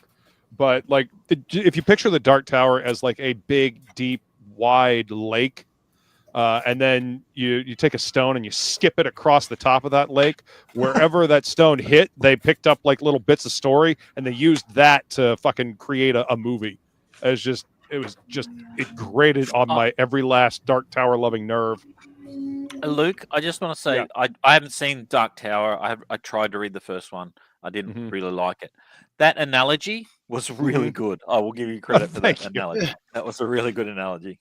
I wasn't a big fan of the Dark Tower either, the books, because I've just never. I'm just not a fan of Stephen King. I think his movies are better than his books, to be quite honest. Sometimes they are. The movies usually have a coherent ending. But his son, Joe Hill. Dude, Joe does some good work. Yeah. Oh, is that his son? Yeah, Joe Hill. The thing about the Dark Tower series, the Gunslinger is the slowest, driest book, and it takes a little bit to get going. But once you get into the second one, like the drawing of the 3, it's holy shit, man! It takes off from there. I have heard that before in the past, but I'm just going. It was all came out when I was in high school. Some of my friends were really into it. I know there's the recurring character in a lot of his books, the Flag from Penny, and I know that's one of the characters in the Dark Tower, but I'm just going. Well, the Man in Black is Randall Flagg. On different levels of the tower, he's different things. But Randall Flagg shows up in The Stand and a couple other things. Like the Dark Tower literally connects together all of his different books. Uses different things. Hearts in Atlantis is a Dark Tower touchstone. Yeah. Weird. Yeah, it's all of that stuff is just kind of woven in there, little hints and attachments. But Hearts in Atlantis, the movie, is based on a story called Low Men in Yellow Raincoats, and the dudes that are looking for Anthony Hopkins' character are actually from the End World, where in the movie where they're trying to break the tower and the beam and all that. There's so much story that they tried to cram into a movie, and it was just like, oh, this is rough.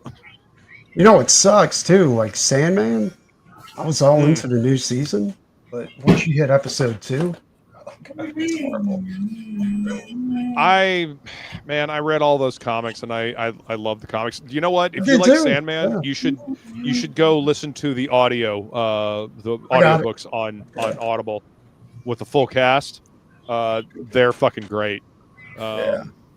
What's his name that played Professor X? On Netflix. I didn't like Sandman, the comic, so maybe I might like the TV series. I don't know. I don't understand why they had to race swap Death. Like Death was her character design was literally based on a real person. Cinnamon Hadley, goth chick from the 90s. Mike Dryberg literally based her look on like that person, and they completely just erased her. I never really mind that too much because she looks a little bit more sinister. You know what I'm saying?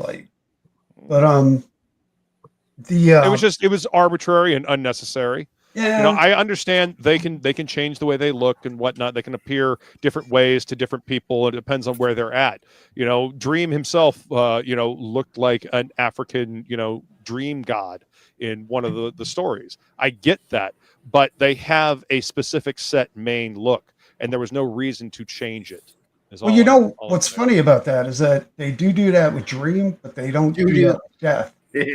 No, Death always looks the same. Exactly. Yeah. So why did they change her? Doo-doo. Doo-doo. People throw oh my god, you guys are fucking 5-year-olds. Doo-doo. Vaughn says he only lasted 10 minutes Wheel of Time series right off the bat. That went way off the reservation. And Jolly 12 is asking, have you guys read The Long Walk by Stephen King? They're making a movie of that. Yeah, The Long Walk is really good. It was one of the stories he wrote while he was under the pen name Richard Bachman. Same with Running Man. Both of those were Bachman stories. I forgot some pretty crazy shit. Yeah. He wrote some pretty crazy shit as Bachman. But yeah, Long Walk was fun. Series, was a good one. There was a series where he reused that pen name again, like after years. Probably early 2000s. He brought out a book where it was the same character. One was written as Stephen King, and one was written as Richard Bachman.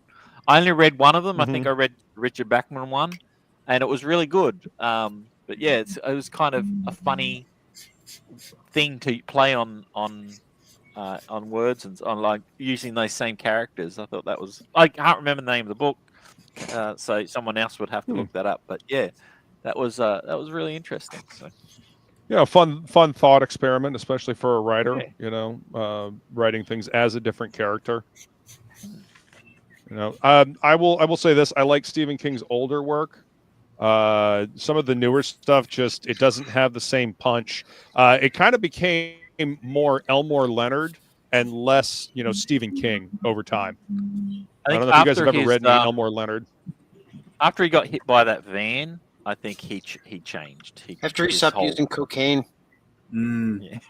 Well, I mean, there was still some good stuff because, like, Doom McKee was written after that, and Joyland was written after that. Yeah, there was, but in general, I think a lot of his stuff sort of went downhill a bit after his life-threatened type stuff. So I think he just saw things in a different light, so it just made it. He was probably like, "Oh shit, that's what death's like." No, I ain't doing that. I mean, near-death experiences will fucking change you. I mean, if you guys have ever read On Writing, his writing, which I do recommend, it is a damn good book for writing, writing prose. But he actually goes into like vivid detail of what he went through when he got hit by that van, and it's pretty fucking brutal. Like, he is super goddamn lucky that he fucking walked away from that alive.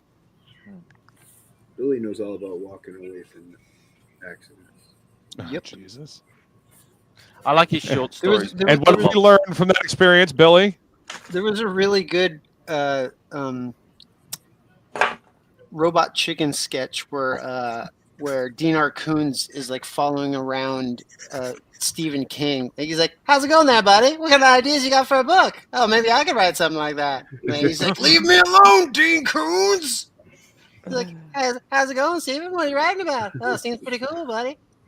I've actually read a few of his books back when he was used to be called Dinar Coots before he changed it to Dean Coots. He's like the. At the beginning of his career, he was. A lot of people considered him, before there was a Wish.com or Temu, he was like the Temu Stephen King. Shit. I don't know. His book, The Watchers, is pretty fucking good. I don't know if you guys have. Dude, he like anything that's got Ben Affleck in it, I am totally there. And the fact that they made a movie of that? No, he did. Dinar Coons did the book Phantoms. And Ben Affleck was in Phantoms. Affleck was the bomb in Phantoms, yo. Oh, my God.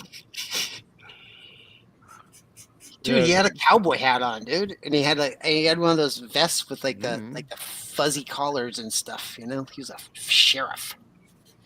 Rick Saylor says Billy 100% had it. No mo coke. Yeah. I mean, he had a fucking addiction. It was killing him, so.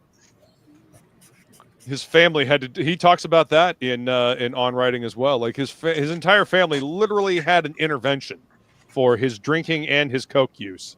He doesn't remember writing Cujo at all. Like, not a single bit of it because he was so coked out. Really? Yep. He fully admits that. Doesn't remember writing a damn bit of that book. Drunks and dope addicts can walk away from accidents. Yeah. You should have kept using the coke. You should have kept using the coke. Oh, jeez. Damn your health and, your family caring about you and wanting you around. I want good content by this creator. I'm a fan. I'm not as personal. I know. I'm not married to him. Yeah. You made him out of Sonnen, and you slip one of his books to him, and it's got a carved in nook inside of it with a brick of tape. A little straw next to it. Jesus. Oh, inspiration. Cocaine's a hell of a drug. Yeah. Exactly, Angela. Exactly. Hey. Some artists need to be insanely high to make good stuff. That's all I'm saying. And you got to do what you got to do. Yeah. Why let the world suffer for the fans? For the fans. It's a fan-based movement. Yeah. Yeah. Fan-based movement. Yes, they pay the bills, but you've also got family to answer for. Yeah, and, I'm not part being of that around family, for your so kids and grandkids. I mean, I'm not in that family. How are you supposed to support your family once all the fans are gone? Yeah. Yeah. Good luck. Get the residuals, yo. Get that money. Yeah, but think of all the good books he could crank out. I know, man. Then you can make movies out of them. See, you get the rights to that. Up.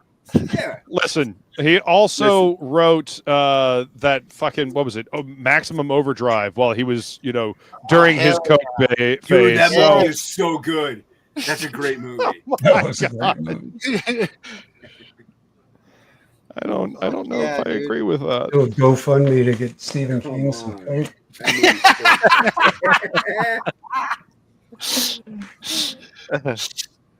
Terrible. Just terrible. Yeah.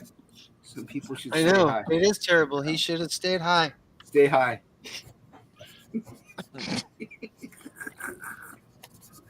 We lost, It's almost like he actually died without the drugs. The one of the most prolific American writers in modern history, and then we lost him to fucking sobering up.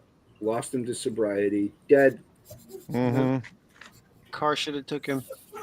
Yep. Ended it. Jesus, what? I mean, it was all over by then. As somebody who got run over, Billy, you should. That's just terrible, man. Terrible. It's terrible. But true. But true. Yeah. Sad but true. Funny and true. Mm-hmm. Just like Metallica's career. Funny and true. Sad but true. Oh. Yeah, speaking of, go ahead. I was going to bring up Ozzy and Black Sabbath's last performance. Yeah. Did anybody else watch any of it? No, but I saw some of the scenes of clips. Jason Momoa in the mosh pit that were kind of funny. Yeah, he was. Yeah, he looked like he was having a great time. He moshed during Pantera. Yeah. Yeah. No, it looked pretty cool. They had Lamb of God played Children of the Grave. Pantera played Electric Funeral. Tool played Hand of Doom. Yep. They all did great jobs on the covers. I didn't check out Guns N' Roses yet. Probably a good thing. I don't know. Hey, Axel doesn't look that fat anymore. Fatso Rose. He ain't fat. He lost a lot of weight. No, he looks pretty healthy now. Yeah, he lost a lot of weight. Rick Saylor says, my uncle was a drunk. He died shortly after quitting. See, it just proves quitters never win. See? Right? Listen to Rick. That's what they said to Marilyn Monroe, and look what happened to her. Yeah. But, I mean, live fast, die young, leave a pretty corpse, right? Yeah, 90% of gamblers are one win away from the big jackpot. Just keep going. You never know. Yeah. Absolutely, Angela. That ending part in it, though. Yeah, no, that was fucking unnecessary. You're never going to convince me that part was necessary. What about the child gangbang? That's what she's talking about. Oh, okay. Jesus Christ. I thought she was talking about the giant spider. Yeah, that's what I thought she was talking about too. I know. I honestly thought that's what she You was know what talking bring about. us together? A gangbang. Jeez. We'll remember this time for the rest of our lives. Forever together and all for one. Oh wait, that's a different movie. Never mind. Rick Saylor says Axel lost weight, still can't sing. Damn, throw a shade. He's not. I'd have to listen to it. Some person throws hand grenade. Ronnie James Dio is better than Ozzy. Dio was a much better vocalist than Ozzy. He's a better vocalist. He didn't start Black Sabbath. You know, Dio was his own dude. Like Dio is fucking Dio. I think Dio is a better vocalist, but Ozzy's a better fit for Sabbath. Dio was so good that Sharon and Ozzy were calling gigs to go ahead and cancel for Black Sabbath when Dio joined up. They would call it. They would say shit like, "Hey, this is blah blah blah, manager of Black Sabbath. We're not going to make it tonight." So that's fucked up. For real? Yeah, dude. Jesus, that's terrible. Ozzy was pissed when they brought Dio on. Yeah, Mick, what's up, Mick? Welcome. Says it was actually Planet Caravan Pantera did. They played Planet Caravan and Electric Funeral. I didn't mention Planet Caravan because then Luke will say he hates it so much because he hates it. It is. But, it's a fucking terrible, boring ass song. I don't care who plays it. I already know that, so that's why I didn't bring it up. That's why I won't start my own band now that this one can't break up. Call it Planet Piss. Planet Piss. Planet Piss, my side project. Yeah. I will never forgive Adult Swim for canceling that show. And just giving us a friggin', like a half-assed movie to kind of tie things up. They did the same thing to fucking Venture Brothers. Yeah. Like, I love extenuating circumstances and shit like that. I don't give a fuck. Like, give the show the proper breadth to, end the story. Venture Brothers was one of the best things they ever did. Yeah, Venture was. Yeah, true. Doc Hammer insisted that they do everything by hand on there too. He's got one of the coolest. It's because Doc Hammer's awesome. Both those dudes were. They're fucking great. Hey, what's up, Woodrow? Meme Lord Woodrow. Good to see you, sir. Welcome. Welcome. Inu. It's Hammer. There you go. There you go. Let's see. Korgoth, never forget. Only took me 3 years to learn. That only got one short though. Yeah.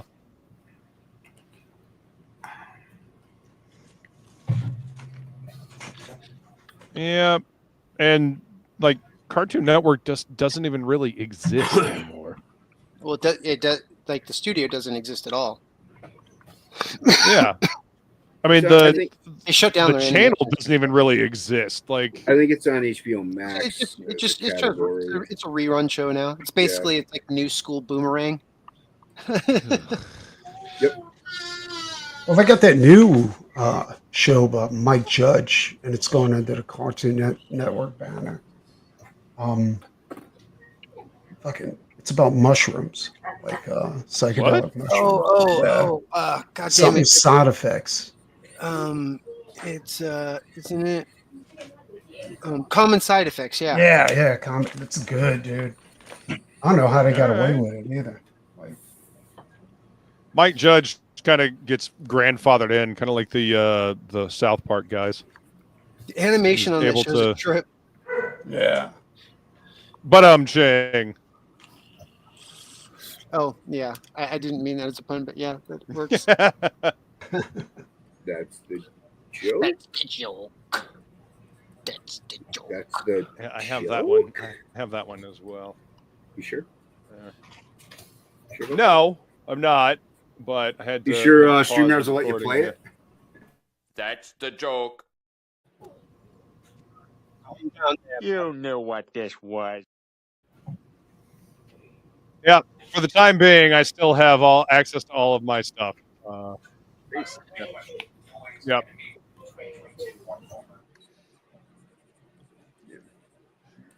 Thanks, StreamYards. Yeah. For the memories. Thanks, Obama. I actually had, when I was playing Dark Souls with a buddy of mine, whenever you died, He had a mod that would pop up and it would say "Thanks, Obama." Nice. It's fucking hilarious. I said nice, Billy. I mean, I agree. There you go. You don't own the word nice. Yes, I do. Once I say it, it's mine. All words are now mine. Mine forever. Brave. Oops. Well, don't do that, Billy. What are you working on, Billy? Here. What do you mean here? Just tell me what it is. I'm way over here. I'll just show you. Yeah, but I can't see it. I'm way over here. Oh, I am working on a picture for a friend. Okay. Is it any good? I mean, it's coming out pretty good. All right. I'll see it at the end. There's, oh. So I'll be at my computer at the end. Okay. Yeah, I'll have more of the flats done by then. That is turning out really good, man. What are you working on, Hockey? Awesome. Glad to hear. Is he still here? I think so. Yeah. I see his color work going on the yeah, he's mental. He's still here. That's right. Get to work. Get to work, monkey boy. Okay. I can't see that. It's way over there. Well, okay. Well, I'll show it for the people around that can see. If I can't see it, no one can. It doesn't matter. Yeah. I'm just playing at the moment. It's nothing exciting. So. Yeah, that's what what Billy's working on. Yeah, it's looking good, dude. Yeah, that's looking good. This is what Grouchy's working on. You don't know what it is. Ha ha ha ha. Secret. I'm guessing some kind of monster book with tiny hands. No, there's no tiny hands. There's a tiny hand on that dude's face. Is it a tiny hand or is it a big face? Same, but different, but still same. Exactly. Not the same, but totally different, but the same. And then this is what I'm working on. I'm inking up this Captain America piece that I did on the 4th. Can't see it. Cool. I'll see it when I go over there. Nice. Thank you. Looks great. I think you'll see it at the end. I think the and I don't know how much of a hot take this will be. Like people do not agree, but I think the Captain America suit is one of the best redesigns in the MCU. Like I really like the way they did his suit because I was never really a big Captain America comics fan. Right. And I like the way that they modernized his suit because sometimes like the suit modernization can look weird. It's just like, where'd you get this tailor like to make this lycra fucking suit or fucking whatever, you know? And right. His looked like the materials that they used on it and all the tailoring and the cuts looked military like. Yeah. Yeah, I really, really fucking like the first Avenger. I thought that was a great flick. Yeah. And yeah, I agree. His especially his World War II costume. I think it really it got the essence across, but it still felt like it would actually be made in the real world. Yeah, I agree.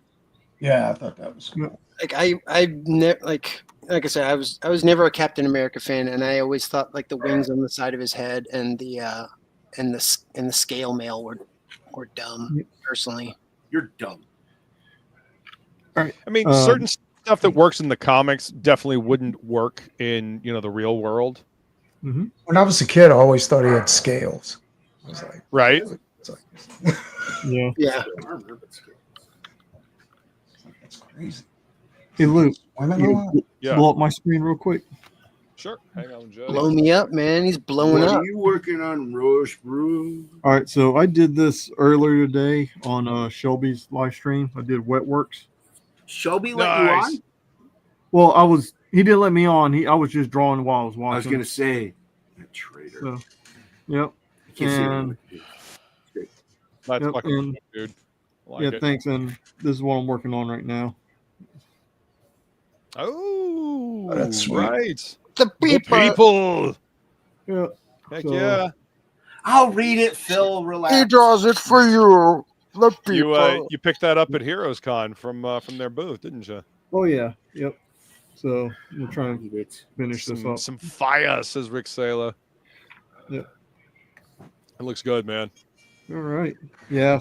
For some reason, fucking StreamYards won't let me use the virtual camera for OBS, so I can't do anything digital. Yeah.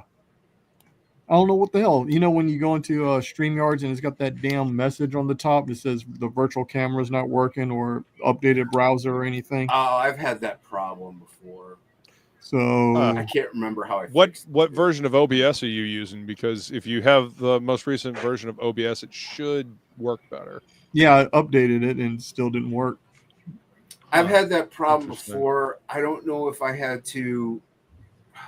There was something in StreamYard I had to do, and I can't remember what it was because it happened to me like, I don't know, 2 or 3 years ago. Yeah. But yeah, I eventually figured it out by looking up a bunch of crap. So yeah, I don't know what the hell's going on. Yeah, just look it up. You'll figure it out. Gotcha. And Shelby. Shelby says, I was jerking Rushbrook's gherkin from afar. Need something from Michael at some point. I don't know if he'll reach that far, but, you know. Got long arms, does Shelby. It's okay. Shelby be hanging out with Rushbrook, letting them come on streams and just gatekeeping everybody else. I get it.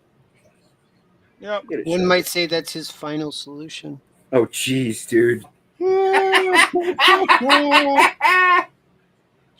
Flashback humor. But Jing. You knew what this was, Shelby. You knew what this was, Shelby. That's your real name. That was a little Nazi, huh? That was a little bit.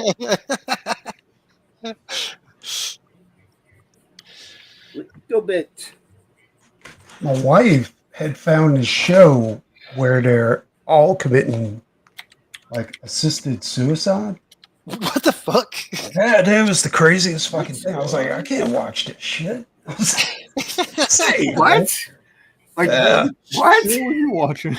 Yeah, it's like it's a new reality show where people, you know, all their family members get on. Kevorkian the host? What? Yeah, well, yeah, it's pretty much that's what it is. It's like just everybody Kevorkian each other. Yeah. Jesus Christ. Let's talk about that some more.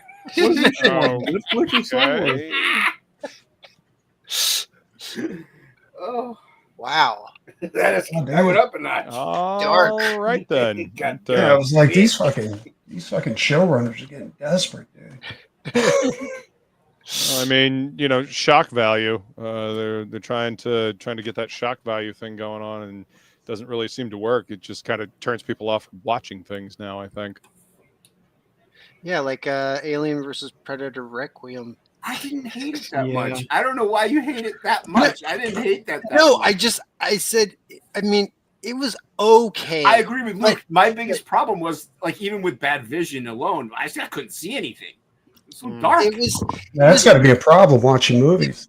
It was just after watching how cool every movie was up until that point, it was just like, I like it when movies continually get better. Like, okay, not worse. I get that and so many people I've heard complain about Aliens 3, and I've even heard people complain about Aliens Resurrection. And then I got to fucking AVP, and that was fucking good. And then fucking it just like Requiem just fell off a fucking cliff, dude. It wasn't even close to as good as any of the movies before it. One reason why I do like it is one reason why you guys don't is like it's a movie. This isn't real, but they kill anyone, indiscriminate women, children. They don't care. They're monsters. They're gonna kill whatever. And how many horror movies those people just they do in Aliens. Like there's that's what I'm saying. They do in the Aliens franchise. Some of them. Yeah, but yeah, in Hockey actually made a really good joke that I thought was funny, in Aliens 3, like, I mean, yeah, with the Ripley killing all the eggs. Yeah. All right, yes. I thought that was good. That was clever. That was funny. Yeah. I don't think anybody else caught it, but like they just kill a pregnant chick. Like that's like it's pretty gross and disgusting and horrible. But they're monsters. They're gonna do that. It seemed gratuitous for no good reason to me. Yeah, but Wouldn't monsters be gratuitous for no reason? Yeah, but it's a movie. It should like add something to the plot that makes it like interesting. It's a monster movie. There's no plot. There's aliens and predators killing things. What's the plot? Sure. That's Shakespeare. If you say so. I did just say so. But where's that just said? It's definitely not Shakespeare, but anything that does not add to the story or move the plot forward in any meaningful way is a detriment too. It did move it forward. I mean, I understand. I understand what Billy's going for. That hospital scene was just unnecessary. The dad and the son getting fucking implanted out in the middle of the forest. That was shocking, but better. Because I like that part. They didn't shy away from I'm just like, oh, it's like they can actually show the kid fucking get a chest burster. I was like, oh shit, yeah, this is fucking gnarly. Did. Sayonara, kid. Yeah. Yeah, you deserve it. Yeah, some of that stuff, especially when done early, it's used to set the tone. And I understand what you mean, where it can come across as gratuitous later on because you've already set the tone, But I mean, again, they're like Jason says, they're fucking monsters. They don't give a shit about human life. So I mean, they don't care about could be used to reiterate the fact that they have literally no care, no respect for human life. So reinforcing the monster thing. Right, I'm right. Heard it. Sure. Heard it. I'm right. Right. I didn't necessarily say that. I just said. Yep. Okay. Right. Watch that first step. It's a doozy. Yeah, I mean, I've watched even though I'm going to watch them again, I've watched the Covenant and Prometheus more recently than all the others, and yeah, I would say that Requiem is probably the worst movie that's got xenomorphs in it. I think Resurrection is the worst one. Nah, dude, Resurrection was cool, I love dude. Resurrection. Resurrection was awesome. The swimming xenomorphs. Which one was that? I like that. That's the one with Ripley with Winona Ryder. She's turns in this weird monster thing at the end. It's dumb. Oh. Yeah. I thought that was 3 for some reason. It's got that's Hellboy 4. in it. What's his face? Oh, I got Ron Perlman. Yeah. The other good part about that movie is the basketball shot she makes. She did that on the first try, and that's the real reaction. They couldn't duplicate it to make them not do that. So I thought it was cool because of all the grotesque Ripley alien hybrids. Yeah. That was cool. And you got to figure and the baby that it has, that white human skin fucking alien baby thing was fucking rad. The thing was fucking cool. I do not remember this movie at all. It's a good thing you don't. Dude, it's got Winona Ryder as a fucking a lot of movies have Winona Ryder in them. It doesn't mean they're good.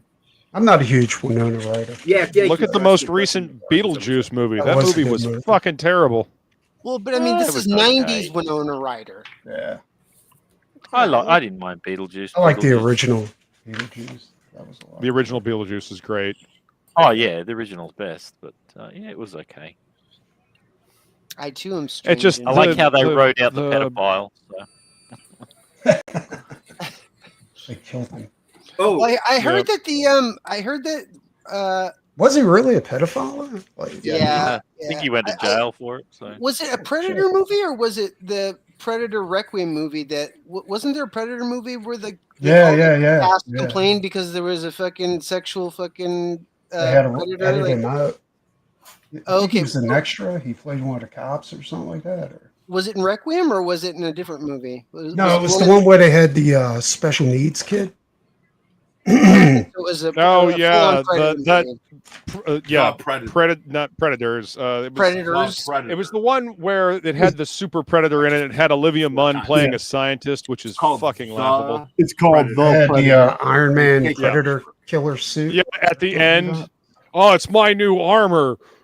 Fucking Iron Man shit. Get the fuck out of here. I thought that was stupid. I haven't seen that. That movie was fucking dumb as shit. The best part of that movie was Thomas Jane's character with the fucking Tourette's.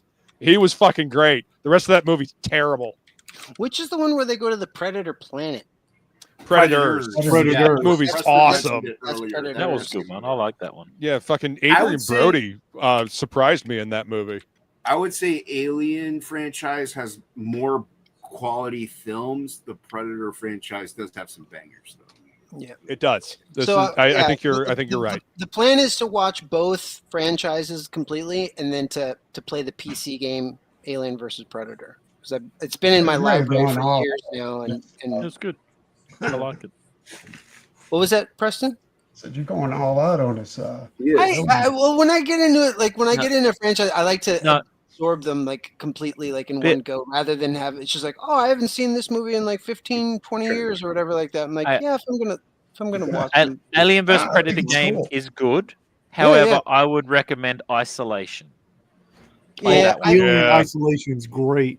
I'm not really into horror jump scare games though. Okay.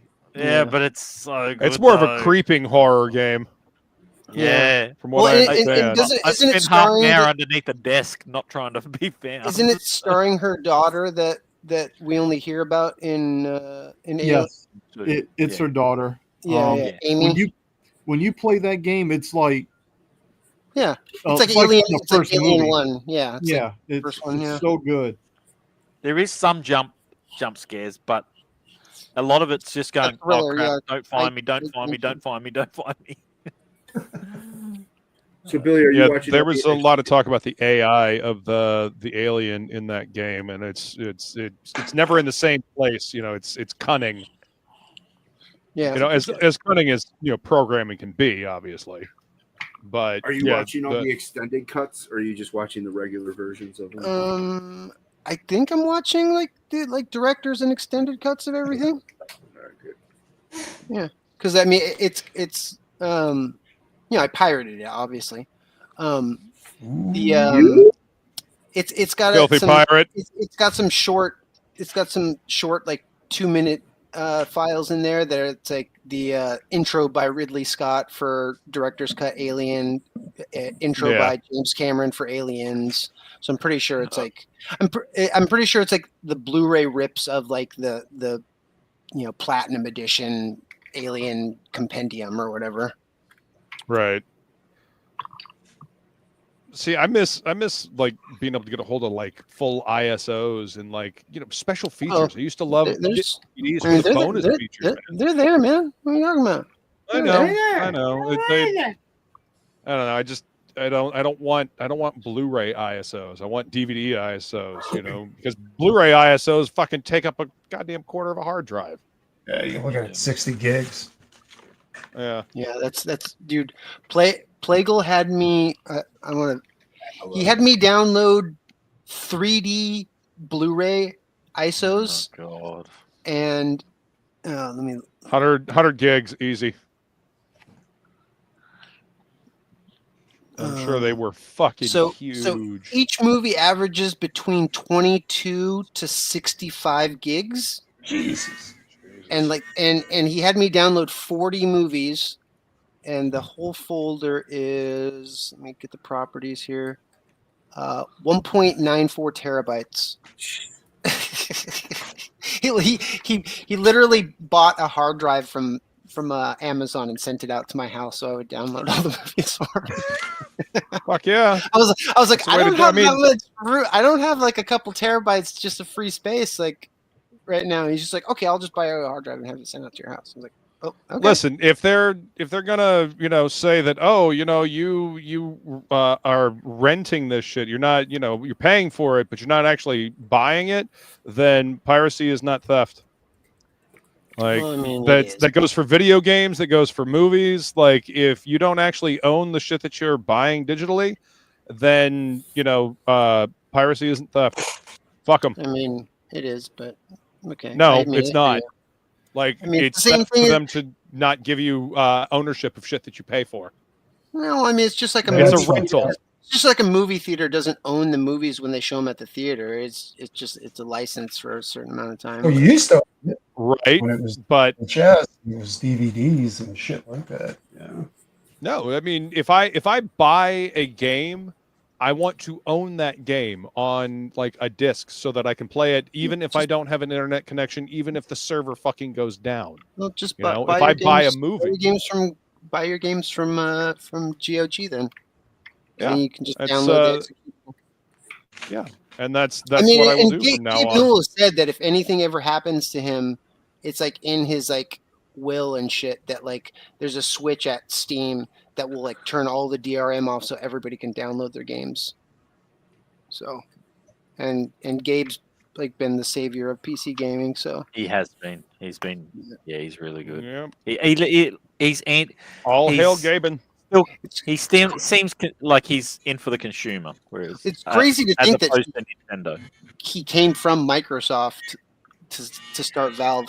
Like, that was he saw the fucking Evil Empire bullshit they were pulling way back when. Yeah. Electric Eraser for the win. Fuck yeah. They are good. You got one of the rechargeable ones, right, Preston? Yeah, I threw the other ones away. Like I tried rechargeable batteries, but they were garbage. So yeah. I still have one that you put batteries in, and I use that for the smaller erasers. Where is it? Here it is.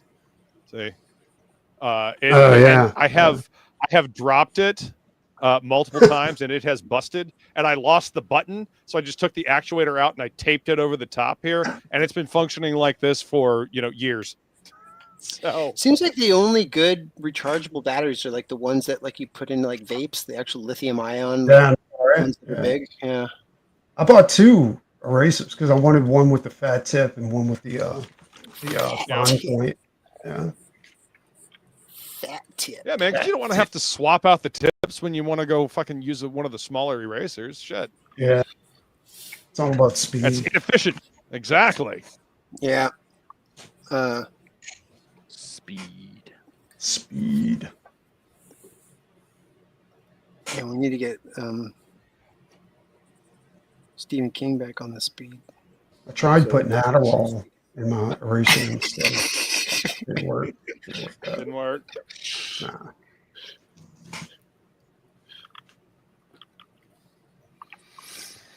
I got the they need the real thing.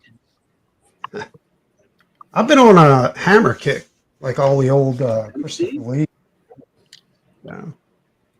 Wait, what? The what? Hammer films. Christopher Lee. Fuck yeah, dude. Oh, okay. Classic. If you look at it, like you meant the '80s TV show, that comedy cop show, Hammer. No. Check out the like Dracula AD, and check out the scenery in there.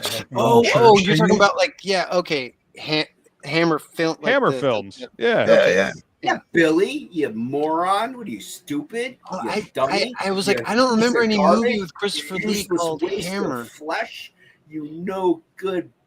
They have some great. I mean, they overact the fuck out of them, but it was the time. Right. Well, I mean, it was the fucking 70s. So the movie posters are like timeless, dude.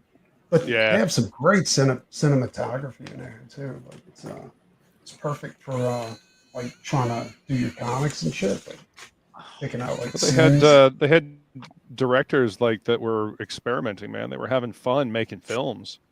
Film was still a relatively new thing. You can see like all the horror mags, like the pre-code horror mags and shit like that, like where they got their ideas for their comics. Like it's from those Hammer movies. Yeah, because the Hammer flicks, they just went for it. They didn't give a fuck.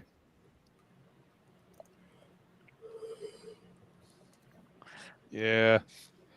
Great shit, man. Good times. Good time. Speaking of Hammer, I'm a little disappointed that didn't come up again in the MCU. Like, I thought that was a great Hammer in what was it, Iron Man 2? And then I know. Yeah, that was good. Part of the Marvel universe. They just didn't do anything else with it, and I was going, that's a shame. Yeah, Hammer's there's a lot of shit that they brought up and didn't do anything else with in the MCU. Yeah. But what's his name? Sam Rockwell played Justin Hammer. He's great, man. Yeah, I have no idea what you guys are talking about. They were like, this is way too successful. Let's veer off from this Marvel shit. Just make our own stuff up. Did you see Iron Man 2, Billy? Yeah. Remember the company that supplies Whiplash? Competition. Oh, okay, yeah. Okay. The competition. That too. Tony Stark made this in a cave with popsicle sticks and bubble gum. Yeah, but Riri Williams only had to steal it. Yeah. Yeah. I haven't seen that show. Has anybody seen that? Like, no. He only can do that stuff because he's a billionaire. Tony Stark made this with bubble gum. Yeah, I'm not going to watch it either. I've heard it's nothing fucking but bad things. Yeah, I've heard nothing but bad things as well.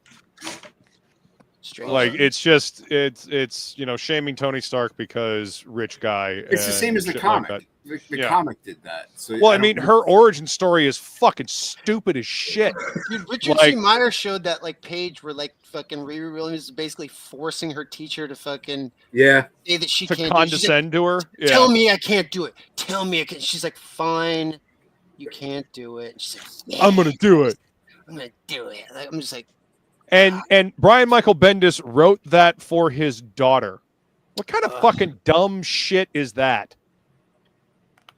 Anyway, yeah, it's the character. The character is useless. So the entire series is likewise useless. When does Superman come out? Does anyone know? Friday. Oh, does it? Yep.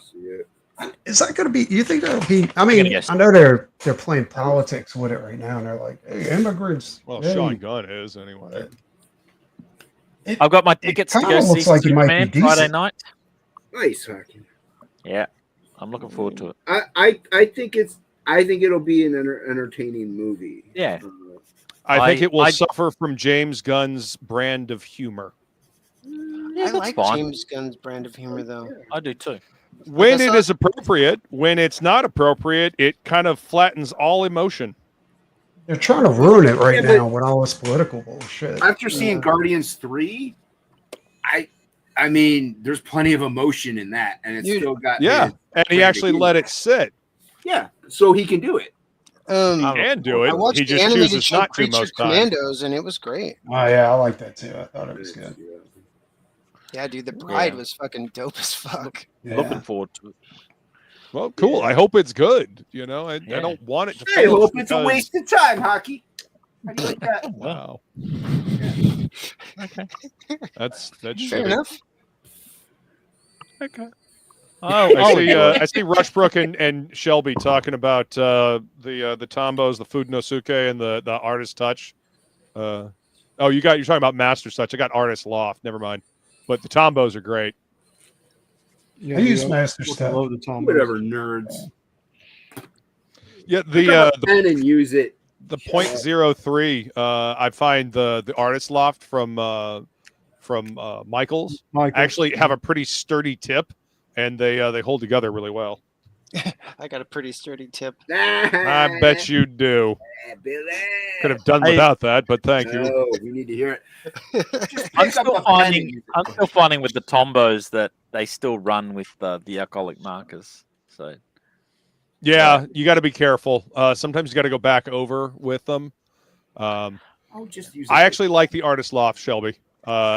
Especially the .03. The .03 actually holds up where the microns and the Copics, their tips will get clogged really easily and just stop putting out ink.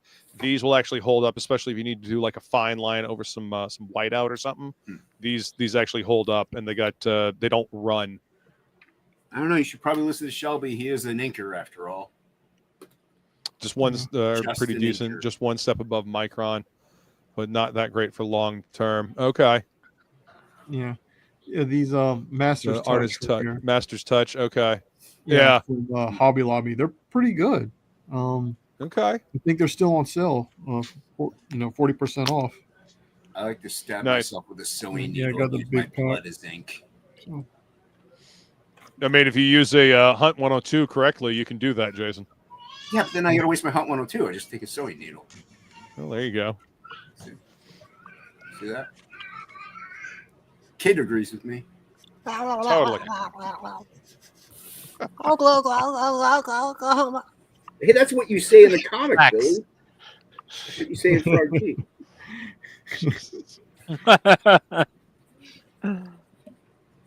Facts.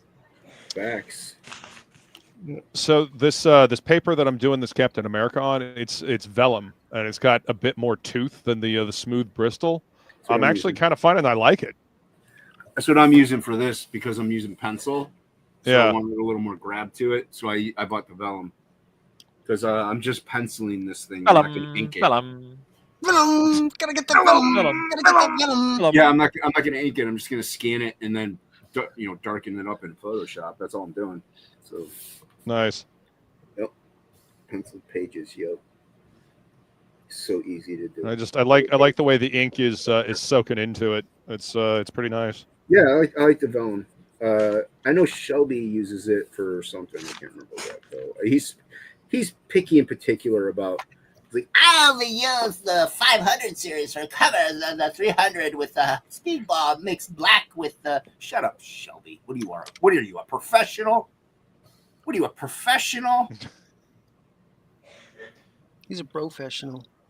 No, he's not. He's not a professional. What are you talking about? He's never on that show. He's my bro, and he's a professional. You're related? Jesus. Yeah.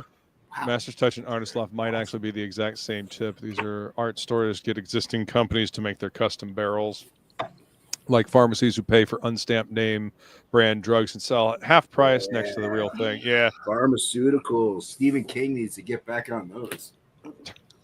500 series Strathmore vellum finish, not smooth for ink, son. See, there you go.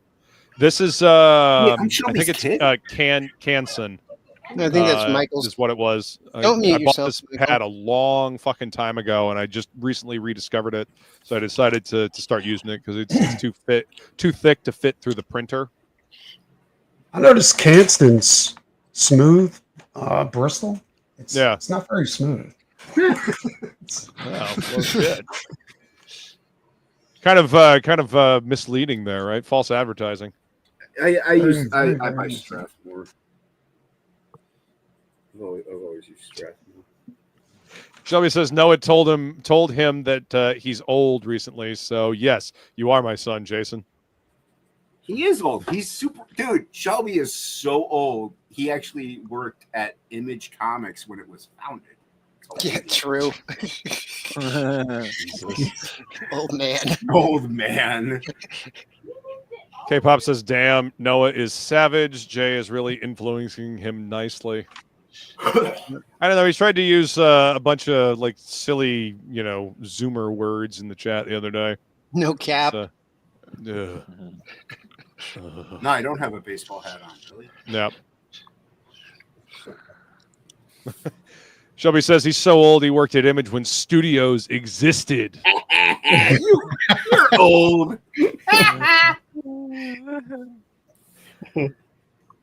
Bet. Oh God! Don't you start, Woodrow. What did he say? For real. Oh my God. Yo, fam. That's my fam. Yeah, bae. Yeah. Fam. Why is He's my everyone bae. so fucking stupid? On Stop God. teaching me English language. On God, no cap. No cap. Show me the Riz. No, fuck off. I got that drip. I got that drip. Come on, man. And we've all just devolved, except for me, into idiocy. It's great. It's wonderful. You're just old like Shelby. Eyes are open, the mouth moves, but Mr. Brain has long since departed. You just don't get it. You just don't get it because you don't take aspartame. So Yes, that's stay right. young, stay I vital, stay fresh, stay aspartame. Yeah. Yes, you certainly sound that way. No cap. This is the new generation, old man. Yeah, that's it. I'm the fucking youngest one on this goddamn panel. Fuck all of you. Oh, fuck.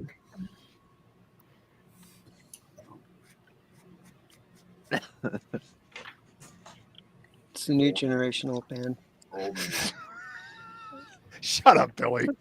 Old man Luke. Yep, Man, that's right. Luke. That's right.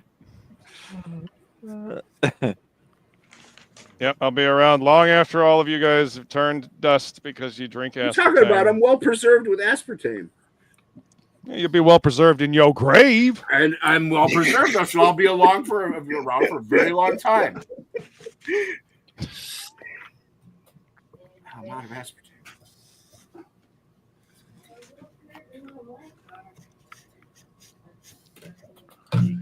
That'd be true if it wasn't for all the alcohol.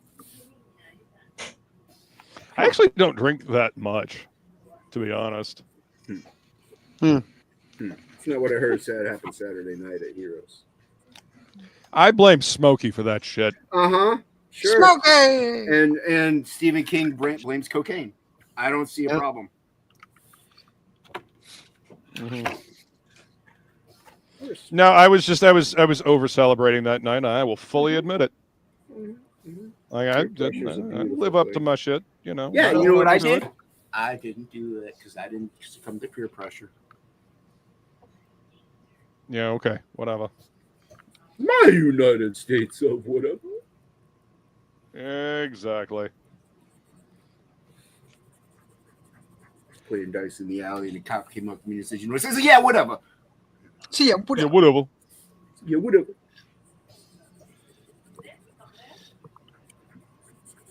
Syphil and Ollie. Hockey loves that song because this is his United States or whatever. Whatever. Well, see, yeah, I was whatever. like, yeah, whatever. It's like, yeah, whatever.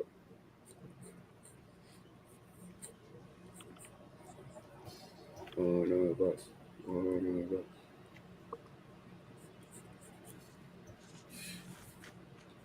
She don't lie. She don't lie. She don't lie. Stephen King. Stephen King. What? Yeah. He should really start doing. He should really start doing some more coke, dude. Yeah. Like just for the fans, dude. For the fans. You know, why else do we do what we do? For the fans. Because we like what we do. For the fans. I mean, yes, but also there you go. There you go. We do. There you go. Problem solved. I don't have any fans, so what does that mean? I have my fan vote right now. What are you talking about? Is it worth all the damage to get another maximum overdrive? Yes. Yes, it is. God. We need a sequel, Preston. Or Dr. Sleep. Sleep. I don't know that he would survive. I don't care if he does. I don't know them. I mean, yeah. I don't. It would be cool to get a sequel to Maximum Overdrive. See? Except instead of cars, he could use Rumbas. Yeah. Rumbas. Again, he's using like sentient rascals, you know, those little motorized carts that fucking cart fat people around. They go to high speeds and they dump the fat person off and then go attack people. It takes place in a fucking 24-hour Walmart. Yeah. So there you go. Get an endorsement from people at Walmart.com. Come on, this shit writes itself. Yeah. See, we're just making money. Making money. Just printing it. Printing it. Mm-hmm. Just like we'd be printing comics, yo. Printing money. I call it. I don't call it comics. I call it money. Do.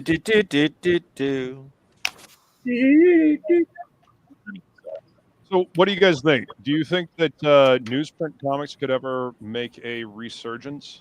I don't think No. they need to. Like a meaningful resurgence, like Why in do the, they in the need market? to? Yeah, absolutely.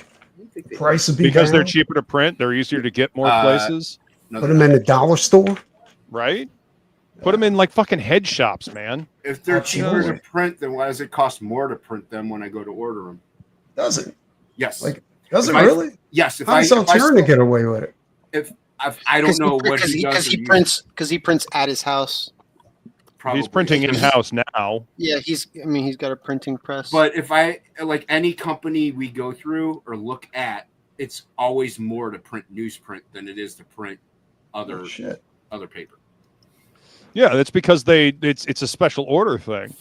But I mean, if more and more, if there's more people that actually want it, and they don't have to special order that shit. Yeah, but why?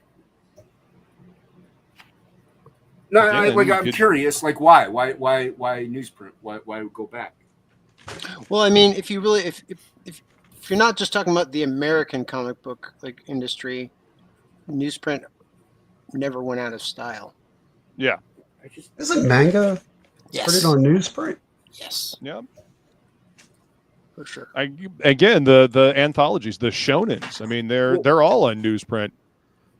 Hey, what's up, Dale? He says newsprint smells better. Yes, it do. Yes, I love the smell of newsprint. It does. I am curious. Like, is there a specific beneficial reason for cheaper for the product itself? Though, is there a benefit reason to go newsprint over other paper?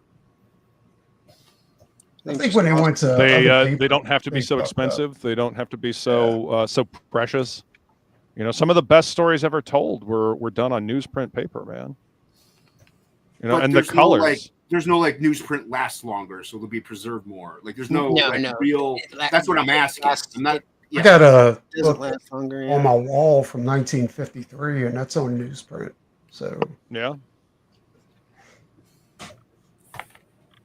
I just the campaign that Pete just did to get set up doing newsprint at home and in-house, I think that's fucking cool. And I don't know, I like the fact that it's an option for for smaller creators to be able to do that and possibly print more, get them out there and be able to so it doesn't cost as much to get them printed.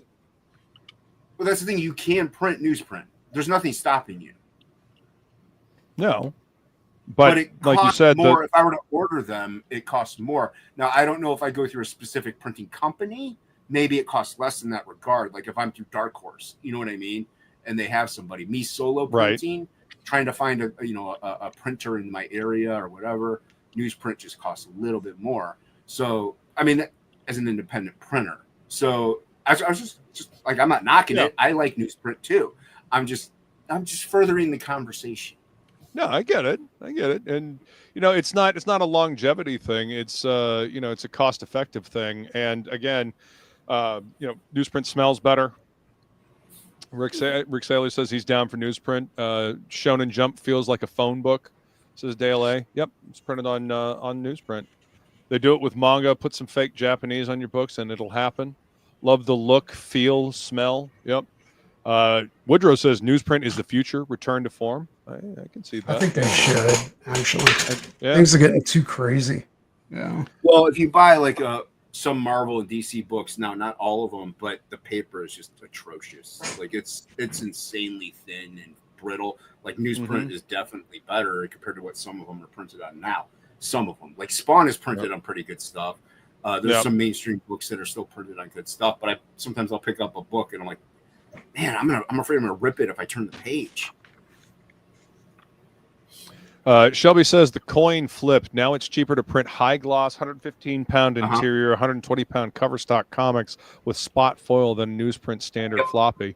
Yes. Yeah, and I don't doubt it, just because that's what the printers are set up for now. Yeah.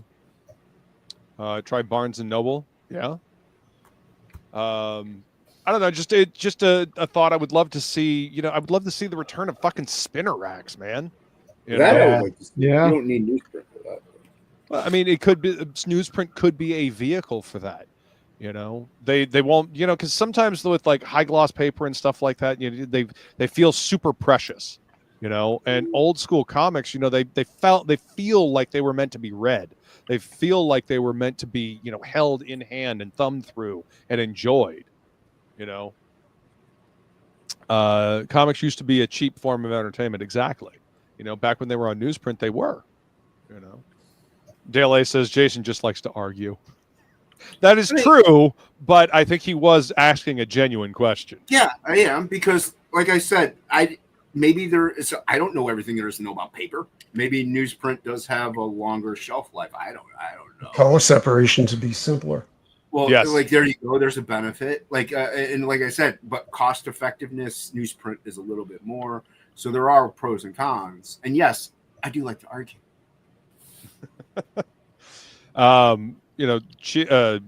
Pete is looking to make it cheap for. I mean, and he had a price breakdown on his campaign. For $200, it was a pretty damn decent price for full color comics. And then glossy cover.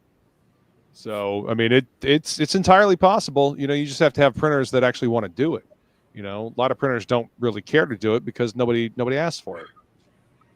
I wish Pete would go back to co-op printing, where he would print other people's books. Yeah. If you never know what the future holds, man. He might do that. If this newsprinting thing takes off. I mean, that's actually what he was doing with this campaign. You could buy a print voucher and get your book printed, with the printing press that he's got, on newsprint. Yeah. So, cheaper newsprint versions. I mean, Michael, you were in the chat when I had him on. We were talking about that. Yeah. Yeah, I was in there. Yeah. But I was in there. I think why newsprint is probably more expensive is because it's paper quality is shifting and stuff like that. So it's harder to it's harder to get supplies for the old newsprints and all kinds of stuff. So it's going to increase the cost, like ink, paper. It's not well, with newsprint it was full color process, right? Just basic full color process. Yeah, like there weren't a lot of spot colors like they're doing now. Yeah, that's another reason why it was cheaper to go ahead and do newsprint. Yeah. Some of the ads that I've seen in the newsprint books, I mean, they're full on like regular comic coloring now, and they looked great. I was honestly surprised. Shelby makes a good point though. I think newsprint has to be dummied down to like 180 DPI for color product, so most new art wouldn't work on it without printing muddy web press. That is, when I worked for Cubicore, the machines were all going obsolete for web press newsprint. So Michael is 100% correct. Just change of times. Yeah. And not to mention when you print on newsprint, it's like you got dot gain. You got to consider all that stuff. Yeah. I think you had that even with like regular, like unless they're doing a digital print. Let's say the digital printing. Yeah. But I don't know, dude. I think they should go back. I think it's like I don't know, it's some kind of weird shit where they're trying to make books more expensive. Well, I mean, my day job, I work on magazines, and glossy magazine paper is cheaper than the newsprint, which is crazy. So, and also that is nuts. And speaking of like magazines, nobody considers magazines to be like, if you go buy a Cosmo, nobody's going to be like, oh, this is going to be worth money in 40 years. I think that's why people treat a lot of like comics, if you buy it on the spinner rack, oh, this is precious because it's worth money, because in their head, they know comics are worth money. They made it worth a thing. It's not so much the other way around. So they're more, even if it was printed on newsprint, they would still think the same, and they still may not open to read it. Right. No, that is fair. That's fair. I mean, when the Death of Superman came out, and Image Comics was booming, you had some jackass in the Wall Street Journal saying, oh, comics are a great investment, because Superman #1, because Superman #1 had just sold for like a couple $1 million, and he didn't put in the article or take into account the fact that there are very few of those fucking things still in existence, and that's why it was, a couple $1 million fucking dollars. Didn't DC do a thing where they had a mail-in on the last page of Superman #1, and a bunch of people cut out that mail-in, so they ruined the book completely? I think so. Yep. Again, there's about? I bought Superman #1 like a couple months ago. Let's see. I remember that very well, and think you could help start a newsprint renaissance. I would love to see a newsprint renaissance, man. I love newsprint comics. I love the smell of them. I love the feel of them. You know, I like the difference in coloring. You know, like look at the old Weapon X books, for example. You know, the coloring on that was geared towards newsprint. Quiet. Making a point here. But the coloring was geared towards newsprint, and it really added to the you know, the character, the ambiance of the book, the charm. You know, when they do the reprints, the colors, you know, they're oversaturated now. You know, they don't look right. Well, they don't. We're also talking from a middle-aged individual perspective. Kids these days don't even know what newsprint is half the time, and when they buy a comic, they see newsprint, they're going to think it's trash because it's printed on flimsy paper, so they may not buy it. But I mean, you just said yourself, like a lot of the paper that the comics use these days is flimsy paper. So not all, but and also that's what they're used to, so they don't know any better. No, I know they're also used to you know, shit shows that don't actually have any quality to them, so they don't know any better. That's why we got to teach these youngins. Damn it. Shelby says digital registers on all the German machinery can't work with a newsprint. Comics kind of went to the wayside with sales against standard magazines, so I had to shift to that market with the hardware. Okay, is that true though? Because like if they're still doing newsprint in Japan, magazine? Like you could still get your comics printed in Japan, right? On newsprint. You would think so. I mean, you might have to get it done in the manga size. You know, getting it done in the American size might be, you know, difficult. You get comics printed in newsprint here. Yeah. Well, I mean, also look at the bande dessinée market over in Belgium. Like that market is arguably bigger than the American market. Oh, not arguably. It is. It is. Yeah. Well, that's because they actually like reading over there. Yeah. Well, in Belgium and France, 2 out of every 5 people total per capita going across all age ranges actually read sequential fiction. Wow. Yeah. It's crazy. So, like, I mean, it's like amazing. Wouldn't be like abnormal to like your grandma to be like reading like a comic book. Yeah. Yeah. No, I mean, you know, that's the same is true over in Japan, you know, because they got commutes, you know, people they sell that shit in the train stations, you know. Shelby says, I don't know if you guys ever heard about this, but the comics in the 30s and 40s all had runs up around 4 million each. Any unsold editions went to landfills, so best-selling comics records only started in the 70s. Wow. Well, there's also ballast, like for ships and stuff like that. Oh yeah, a bunch of unsold Marvel and like Fantastic Four #1 was probably used in a ship to go ahead and keep it level and some shit like that. Fucking, if I had a time machine, shit. Go back and smack my daddy. Magazines being sold for $15 like they were hardcover. Yeah, it's fucking nuts, man. Magazines are super fucking expensive now. Yep. A lot of the old printers went to India. The very first Dragon Ball comic before it was Dragon Ball Z, when it was just Dragon Ball, that I read in elementary school was in a when they talk about phone books, it was about 3.5 inches tall. And Dragon Ball was only one of the comics in there. It had about 11 different full-size comics in it, and each different comic was in a different color newsprint. So there was like a light baby blue, like yellow, goldenrod, you know, so that you could, from the side easily, you could flip to any of the chapters based off of the color of the newsprint. Oh, that's kind of cool. That's a neat way to separate them. Shelby says, I only know what happened with World Color Cubicore printing. We were printing all the Northern Hemisphere yellow pages, plus all the Time Magazine specials, Sports Illustrated specials, etc. The stuff you see at Target. Yeah. Some person says, it reminds me of how printers were being thrown away in the 60s, and the hippies got a hold of them and made posters and newsletters, starting a revolution. Hippie comics. Designs. Yep. Those our Chromebooks were... oh, yeah. Fucking old-ass zines, you know, drum press and all that shit, yeah. I don't know, man. I would love to see a resurgence of that kind of thing. You know, I do think that we are on the verge of an indie renaissance. Like, we're seeing it in comics. I think it's just the beginning of this shit.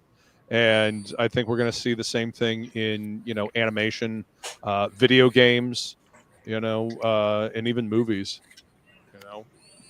Well, the amount of tech that we have at our disposal now makes it much more viable to go with smaller teams and smaller budgets across all media. Agreed. And I definitely think like that will definitely rise up for sure. Well, look what Trent did with Aquatic Moon, man. Yeah. You know, that game looks great. I haven't gotten a chance to play it yet, but you know, that game looks great. And he had a small team, you know, a small dedicated team that actually wanted to make something good. 6 people. It's fucking awesome, man. I want to see more shit like that, you know? I mean, there's quite a few games that are, especially like within the PC market now, that are coming out that are very small teams, like less than like usually sometimes a dozen, and they're able to produce games that look like they're of at least AA, almost AAA quality, based on the ability of tools that we just have at our disposal now. Same goes for animation. You fucking love to see it, you know? Me and Matt Burke were talking about that with music. Like, you can literally produce music on your phone. Yeah. Sing into it, record the guitar, and just go to town. Yeah, it's like that game that just came out, Expedition 33. It's only 30 people, and it's like contender for Game of the Year. Yeah, it's fucking great, man. I want more of that shit. You know, these overbloated fucking games that cost, you know, hundreds of millions of dollars to fucking make. Nah, you know, you lost the plot a long time ago. We need more of that shit. Every once in a while, though, something good will come out from that. But it's usually the rare. It's the exception, not the rule, which is unfortunate. Yeah. I don't know. Again, it's, you know, because the last really big, actually, the last 2 big budget games I've played were fucking fantastic. But I'm very selective on like what I play and stuff like that. So like, pretty sure both the 2 games in question approached $400 million budgets, but they were fucking fantastic. Like, I mean, probably 2 of the best games I've ever played in my life. What were they? Red Dead Redemption 2. Yeah. And Cyberpunk 2077. Yeah, see, I've never played either one of them. And I heard Cyberpunk 2077 was a fucking mess when it fucking first when it came out. When it first came out, yeah. But I played it 2 years after, like when they released the expansion with nice. Okay. I'm going to be doing some work for Cyberpunk. Really? Yeah. Fuck yeah, dude. That's awesome. Hell yeah. Fuck yeah. Fucking A. Dude, that's fucking rad, man. Yeah, that's it was like I said, it was a fucking phenomenal fucking first person narrative driven game. Same thing with Red Dead was a great, like, what really made it was, I mean, like, the tech behind it was really great. Like, the art direction was both in both games, but like what really sold it in both games was like the writing was just impeccable in fucking both games. It was really immersive and the characters were just fucking great, like on par with any really good movie. Yeah, Red Dead's okay. That's what I like to hear. Hockey's been addicted to Red Dead this week. Like, except for its buttons. I'm not addicted to that. Sometimes I like just watching the cutscene movies people put together on YouTube. Yeah. Oh yeah. Dude, I've seen some stuff from Red Dead where because like the whole suffragette movement's happening because it's the 1890s and like people like grabbing and hog-tying fucking suffragettes and then bringing them out into the fucking bayou and shit and throwing them to the alligators. Didn't they patch that out so you couldn't do that anymore? I don't know. Like, I mean, they're having too much fun. Take that shit out of there. Yep. You can't do that. Suffragette? Okay. Good night. The women standing out there and demanding equal rights and stuff like that. They're demanding women's suffrage, being able to vote.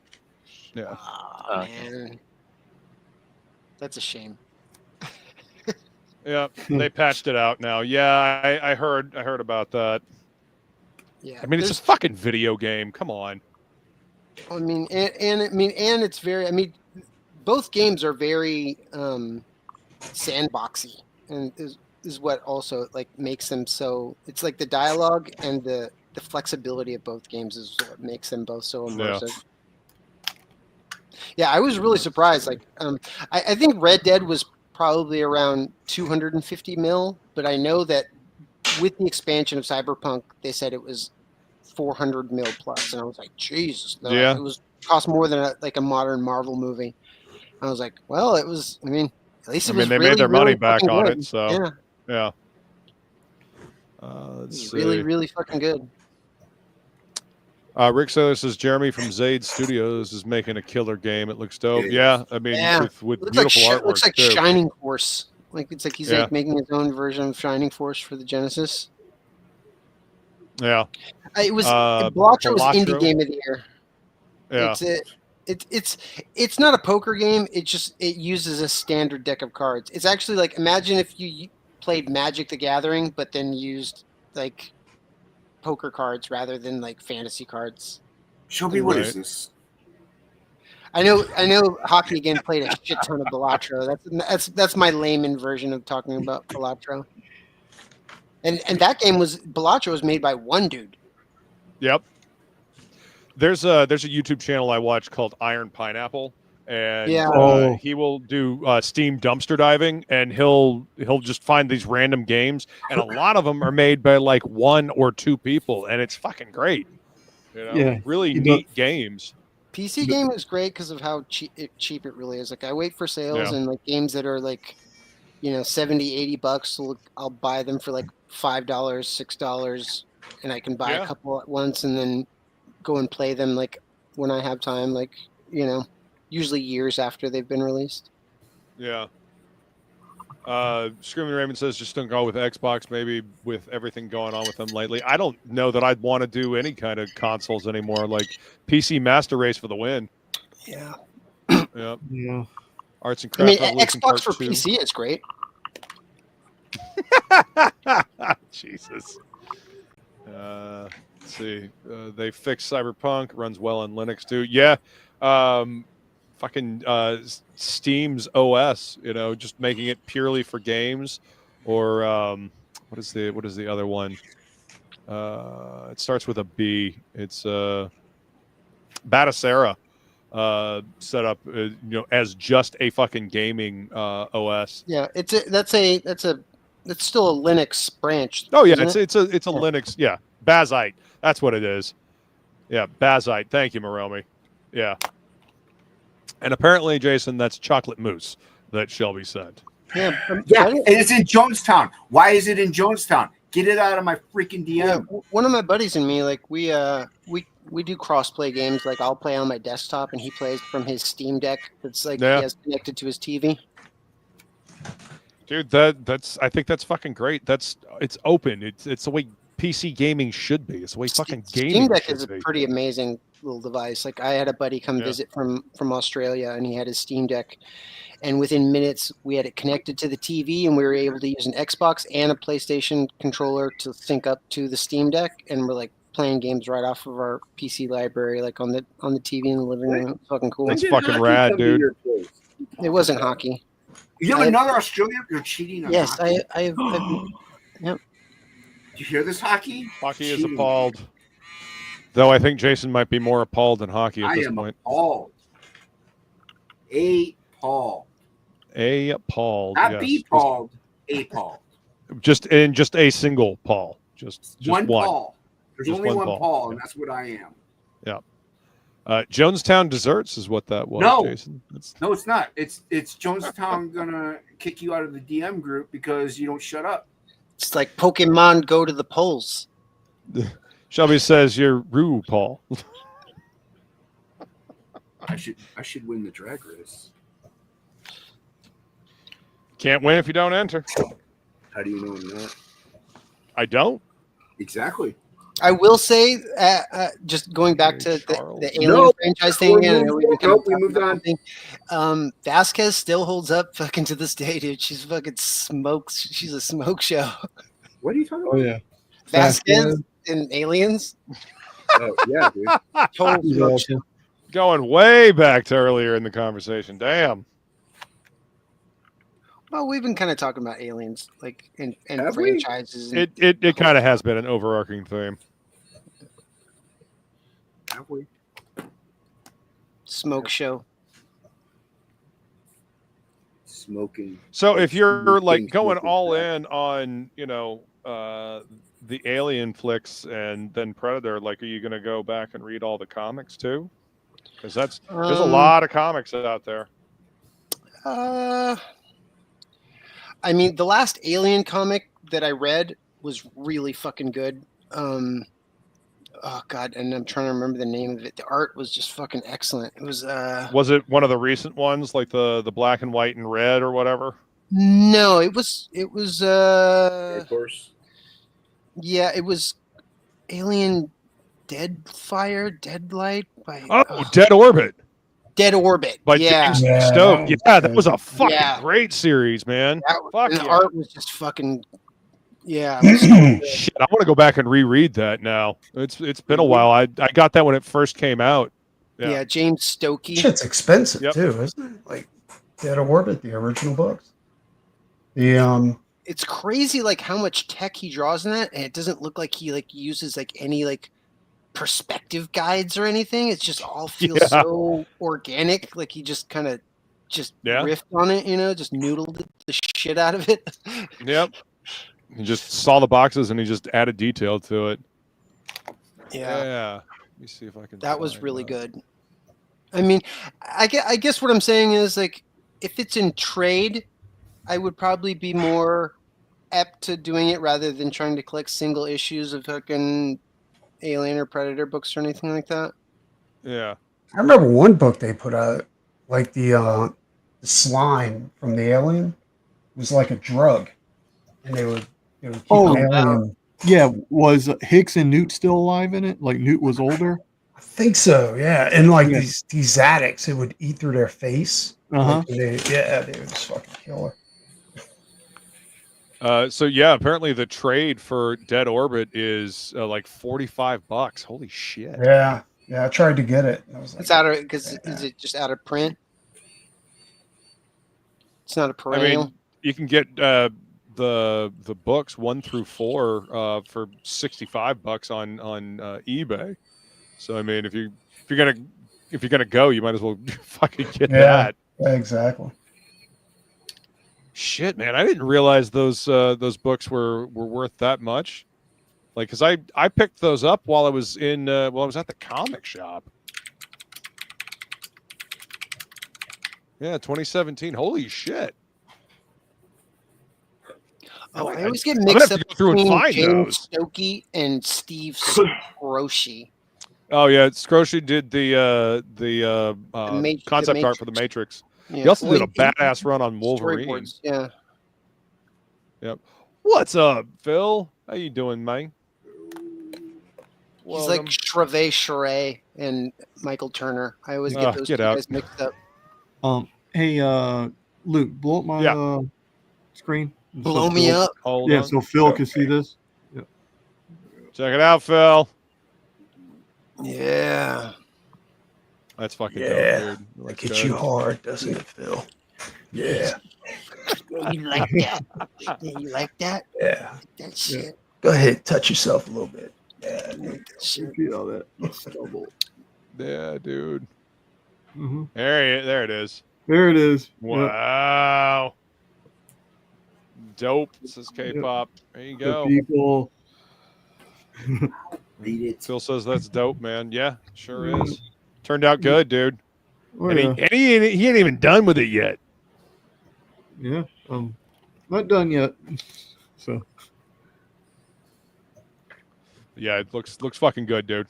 Yeah, thanks. I try my manga shit. So. Yeah, Inkspots isn't here to talk shit about your manga. No, I know he's kidding. I find it funny. I don't know if you've noticed this, but Inkspots talk shit about a lot of different things. I just know. for fun. I know. Dude, he doesn't fucking like animation, like just as a thing. Like he just does. He draws cartoony and he doesn't like animation. That boggles my mind. So fucking crazy, dude. Who doesn't like animation? Ink Spots. Ink Spots doesn't. He's like, it's for kids. I'm just like, dude, you draw fucking comic books. Like, right? So and you fucking draw weird. cartoony comic books at that. So weird. One of my friends accused me of growing up. I was like, dude, I draw books for a living. What? Crazy. Oh, wow. Draw boobs and blood. There are worse ways to spend your time. Yeah, like at McDonald's. Good times, great Right? place. I don't know. I think I'd rather draw boobs and blood and fucking make dope ass fucking guitars for, you know, fucking awesome movies. So I think maybe you right? I think maybe you won out there, brother. I like Big Macs. Patty You wax. would. They're full of aspartame. Give a dog a bone. For fuck's sake. It really is like dealing with fucking 6-year-olds. Yeah. It really is. I love it. We just need Roberto just like Ramos to do McDonald's. that. I'm loving it. I'm loving it. Yeah. I haven't eaten at McDonald's in fucking years, and I'm glad. It's pretty good. Me neither, actually. It's pretty good, dude. Apparently, it's not. Griddle comes out tomorrow here. Yeah. It's good, but you got to pay for it. I had a McGriddle when I was in the States like 11 years ago, because I'm going, what is this? It was weird. It's all right. I don't know. No. I mean, if I'm gonna spend if I'm gonna spend that much money, I'm gonna go get something that's actually real food. Yeah, well, I mean, but that's the crazy thing. Like, McDonald's prices have gone up so much in comparison to like even like other foods, like other fast foods in the market. Like within the last, I think they said 8 years. Like McDonald's prices have gone up over 200%. It's fucking nuts. That noise. Like something that was, you know, $5 is now like $12 or some shit. Like And there's no nutritional value to anything they serve. Oh yeah, that is correct. Yeah. Their salads are more calorically fucking awful than the Big Mac. Yeah. I mean, I'm not gonna say that, yeah, it's not good for you, but like I used to love the Big Mac. I can make a better Big Mac at home. We have McDonald's at home, says Luke. I mean, I can make a better burger. That's for damn sure. What is that they put on Yeah, it? yeah, I know, but there's just something that they put into it that's like I know. Yes, it's it's called MSG. Man, I love that sandwich spread. I think that's what it is that they use on there. That's the Oh, secret you mean sauce. their derivative Thousand Island dressing? That's basically just ketchup, mayo, and mustard all mixed together. Their special sauce. No, you can buy it. It's called sandwich spread. It's good, dude. It's just for everyone. So it's not like it's not even like a once a month thing. It's like a, maybe once a year, twice a year thing. Every now and then, I like to go poison myself because it's delicious poison. Like alcohol. Like alcohol. Which is literal poison. Alcohol is arguably better for you than McDonald's. It's literal poison. Poison. That's the whole point of alcohol. It poisons your brain, so you go dopey. And that's exactly what McDonald's does. Yeah, I mean, but it also makes you fat in the process. And so does alcohol. Not if you're drinking, the beer and shit like that. Yes, like straight liquor. No, it doesn't. But yes, I will agree with you that it is actual poison. I mean, I usually have McDonald's like twice a year, and it's when I'm out on the road, like traveling to like go somewhere. Yeah, that was the hardest thing when I used to do cons. is not eat fast food or canned food either, because that shit's garbage. It is likewise garbage. Yes, and you pay an arm and a fucking leg for it too. Yeah, we're not all rich like you. Jeez. Rich. I mean, you go to fucking McDonald's, you're gonna pay an arm and a leg for it. Like, I used to love going to Taco Bell, but you know, if I'm gonna spend like damn near $20 for just me, I'd rather go to like, I don't know, Chipotle or something like that. At least it's actual food. Yeah, it's probably not great for you, but I can make a better burger at home. I mean, that's true. But like I said, I usually have it like when I'm driving somewhere like multiple hours and like, you know, I don't know like what's out on the road. Like, yeah, I'll grab McDonald's on my way to my mom's house, you know, on the 5-hour drive. Taco is crazy. Yeah, it is. K-pop says a Happy Meal is still like $4. Yeah, but I don't. That's not enough food. You know, and grab 2 of them. Happy Meal. Yeah, no. You get a little toy with it though. Yeah, you get a toy. You get a toy. Oh my God. I can't believe I've got people on my stream defending fucking McDonald's to me. Get a toy. Get a toy. Do you remember when Burger King was giving gold Pokemon cards away? Oh yeah. Their Happy Meal. Yeah. Crazy. Burger King is well, it's kind of sucky because like now McDonald's doesn't even like give toys away. They give like download codes for like the App Store and shit. That's what Cracker Jacks does. Yeah, it's fucking stupid. Yeah, Cracker Jacks does that. It makes me mad. I'd rather buy and cook myself a steak if I pay $20 for fast food. Yeah, no, I'd rather cook myself a steak as well. Toys, bro. Nah. Toys, bro. I know. Come on, it says right there. Yeah, toys, bro. Phil, Chipotle is so good, but they do cook their meat in vegetable oil. I ignore that. No, yeah. no, I don't like seed oils. All the seed oils you can get. Don't listen to Jason. In that, and then drink a bunch of like Crystal Light, strawberry lemonade, squeezy things in your water. So I'm telling you, you're not gonna regret life one bit. I don't regret it right now. See? Rick Saylor says, I haven't eaten a Taco Bell in years. I went 2 weeks ago and got 4 Taco Supremes. It was $22. Yeah. Yeah, the fucking Mexican pizza was always the thing that I enjoyed. And those things by themselves are like $8. And you get anything else on top of it. Yeah, you're going to spend easily an upwards of $15, $20. Taco Bell used to be like the fucking cheap alternative. Go get like an entire fucking box of tacos and burritos for $10. I heard they're trying to deport Taco Bell. Topical Tuesday. That's the joke.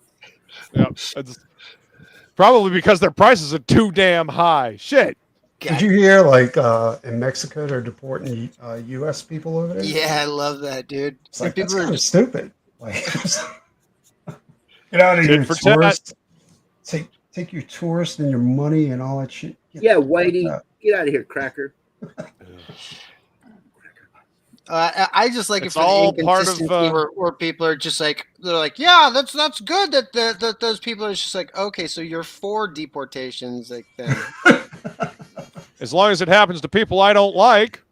Yeah. That's what it boils down to. Like, we have to protect the indigenous people. I'm like, okay, well, what about in Europe? Like, you know, the Anglo-Saxons are the indigenous there, like, and they're being like, you know. No. Fuck Whitey. Yeah, kill Whitey. If I was able to be monetized, this stream would be fucking gone. Fireworks. Kill Whitey. Or should I put an assault rifle up on screen again? Yeah, do it. Right? Oh my God. Yeah, deport people with money. No, show me the Raphael Leonardo fight. Fucking insane. Oh my God. Right? Yeah, I was like, this is crazy. Yeah.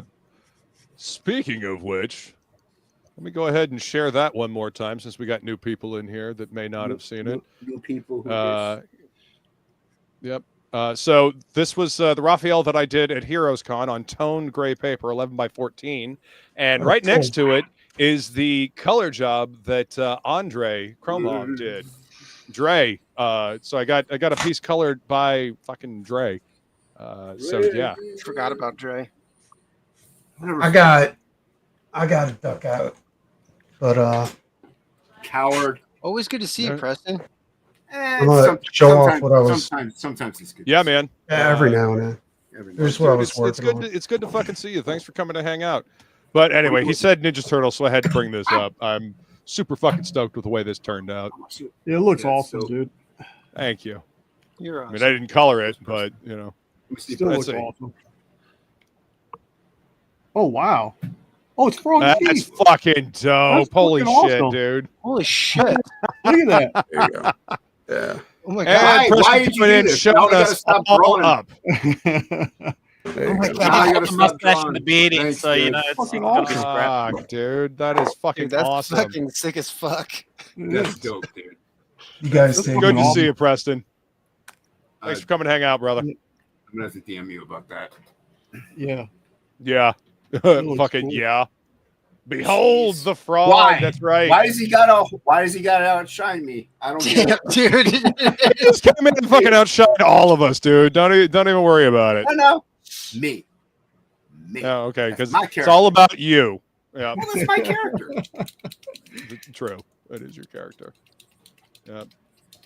That was dope. Hey, what's up, Cy? Says hi, Luke, Cy. Jason, Mike, Preston, Billy, and g'day, Hockey. What's Hello. up? So, Frog, holder of Left the side. wrench, dropper of links, dropper of bombs and leaves. That's right. that's a fucking dope Feline piece. is the dropper of links. This is true. This is true. She is a link slinger now. Tries to help everybody out, get eyeballs on them campaigns and links and stuff like that. She does a good job too. One might call her Linkovich. Oh God. We have been going for over 3 hours now, so I think I'm going to go ahead and wrap Keep going. this. No, I will not bow to your fucking bullying. Just do it, coward. Nope.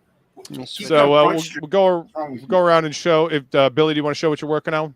Sure. Yeah, I'm going over my computer. Oh, dude, that's looking great. Look at that. That's looking good. Yeah, Who man. drew that? I did. No, really. Who drew that? That's good. I did. Oh. This is a commission for a friend of mine. What did you trace it from? Nothing. No, it's dope, Billy. Yep, I'm Billy Basco. You can find me on x.com. I also have a YouTube channel where sometimes I stream games every once in a while. I am open for commissions or work right now, so if you need any like illustrations done or coloring for your comics done, my DMs are open. Please feel free to contact me. And I'm here every Tuesday. So yeah. Good stuff, Billy. Nice work, J. Scott. Hockey. Oh, don't show mine. There's a gun in it. Algorithm. That is one of the best, most realistic firearms. Absolutely. I think he's going to get his channel taken down. That's it. We're gonna get the channel taken down now. So go follow Hockey for realistic firearms. Yeah. yeah, it looks like a gun Shelby would have drawn.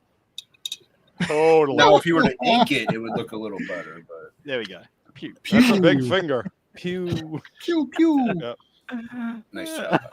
Awesome. Ad hoc art. You can find me. Cheers. Yeah. All Rush right. Brook. Here we go. People. Look at that. Fucking I wonder dope, what that. dude. Wonder what that book is about. Maybe. I don't know. Oh, you If I had should- a copy to read it. My God. Yeah. All right. Just trolling. Yeah. You can follow me on X at MR Sketches. It ends with the 5, and Instagram MR _ sketches. That ends with the 5, and yeah, just follow me there for more art. Fuck yeah. Nice job, man. Yeah, thanks. Looks good, dude. Can you put me on again really quick? I just want to like prove Jason fucking wrong. I'm kidding. I know you drew it, Billy.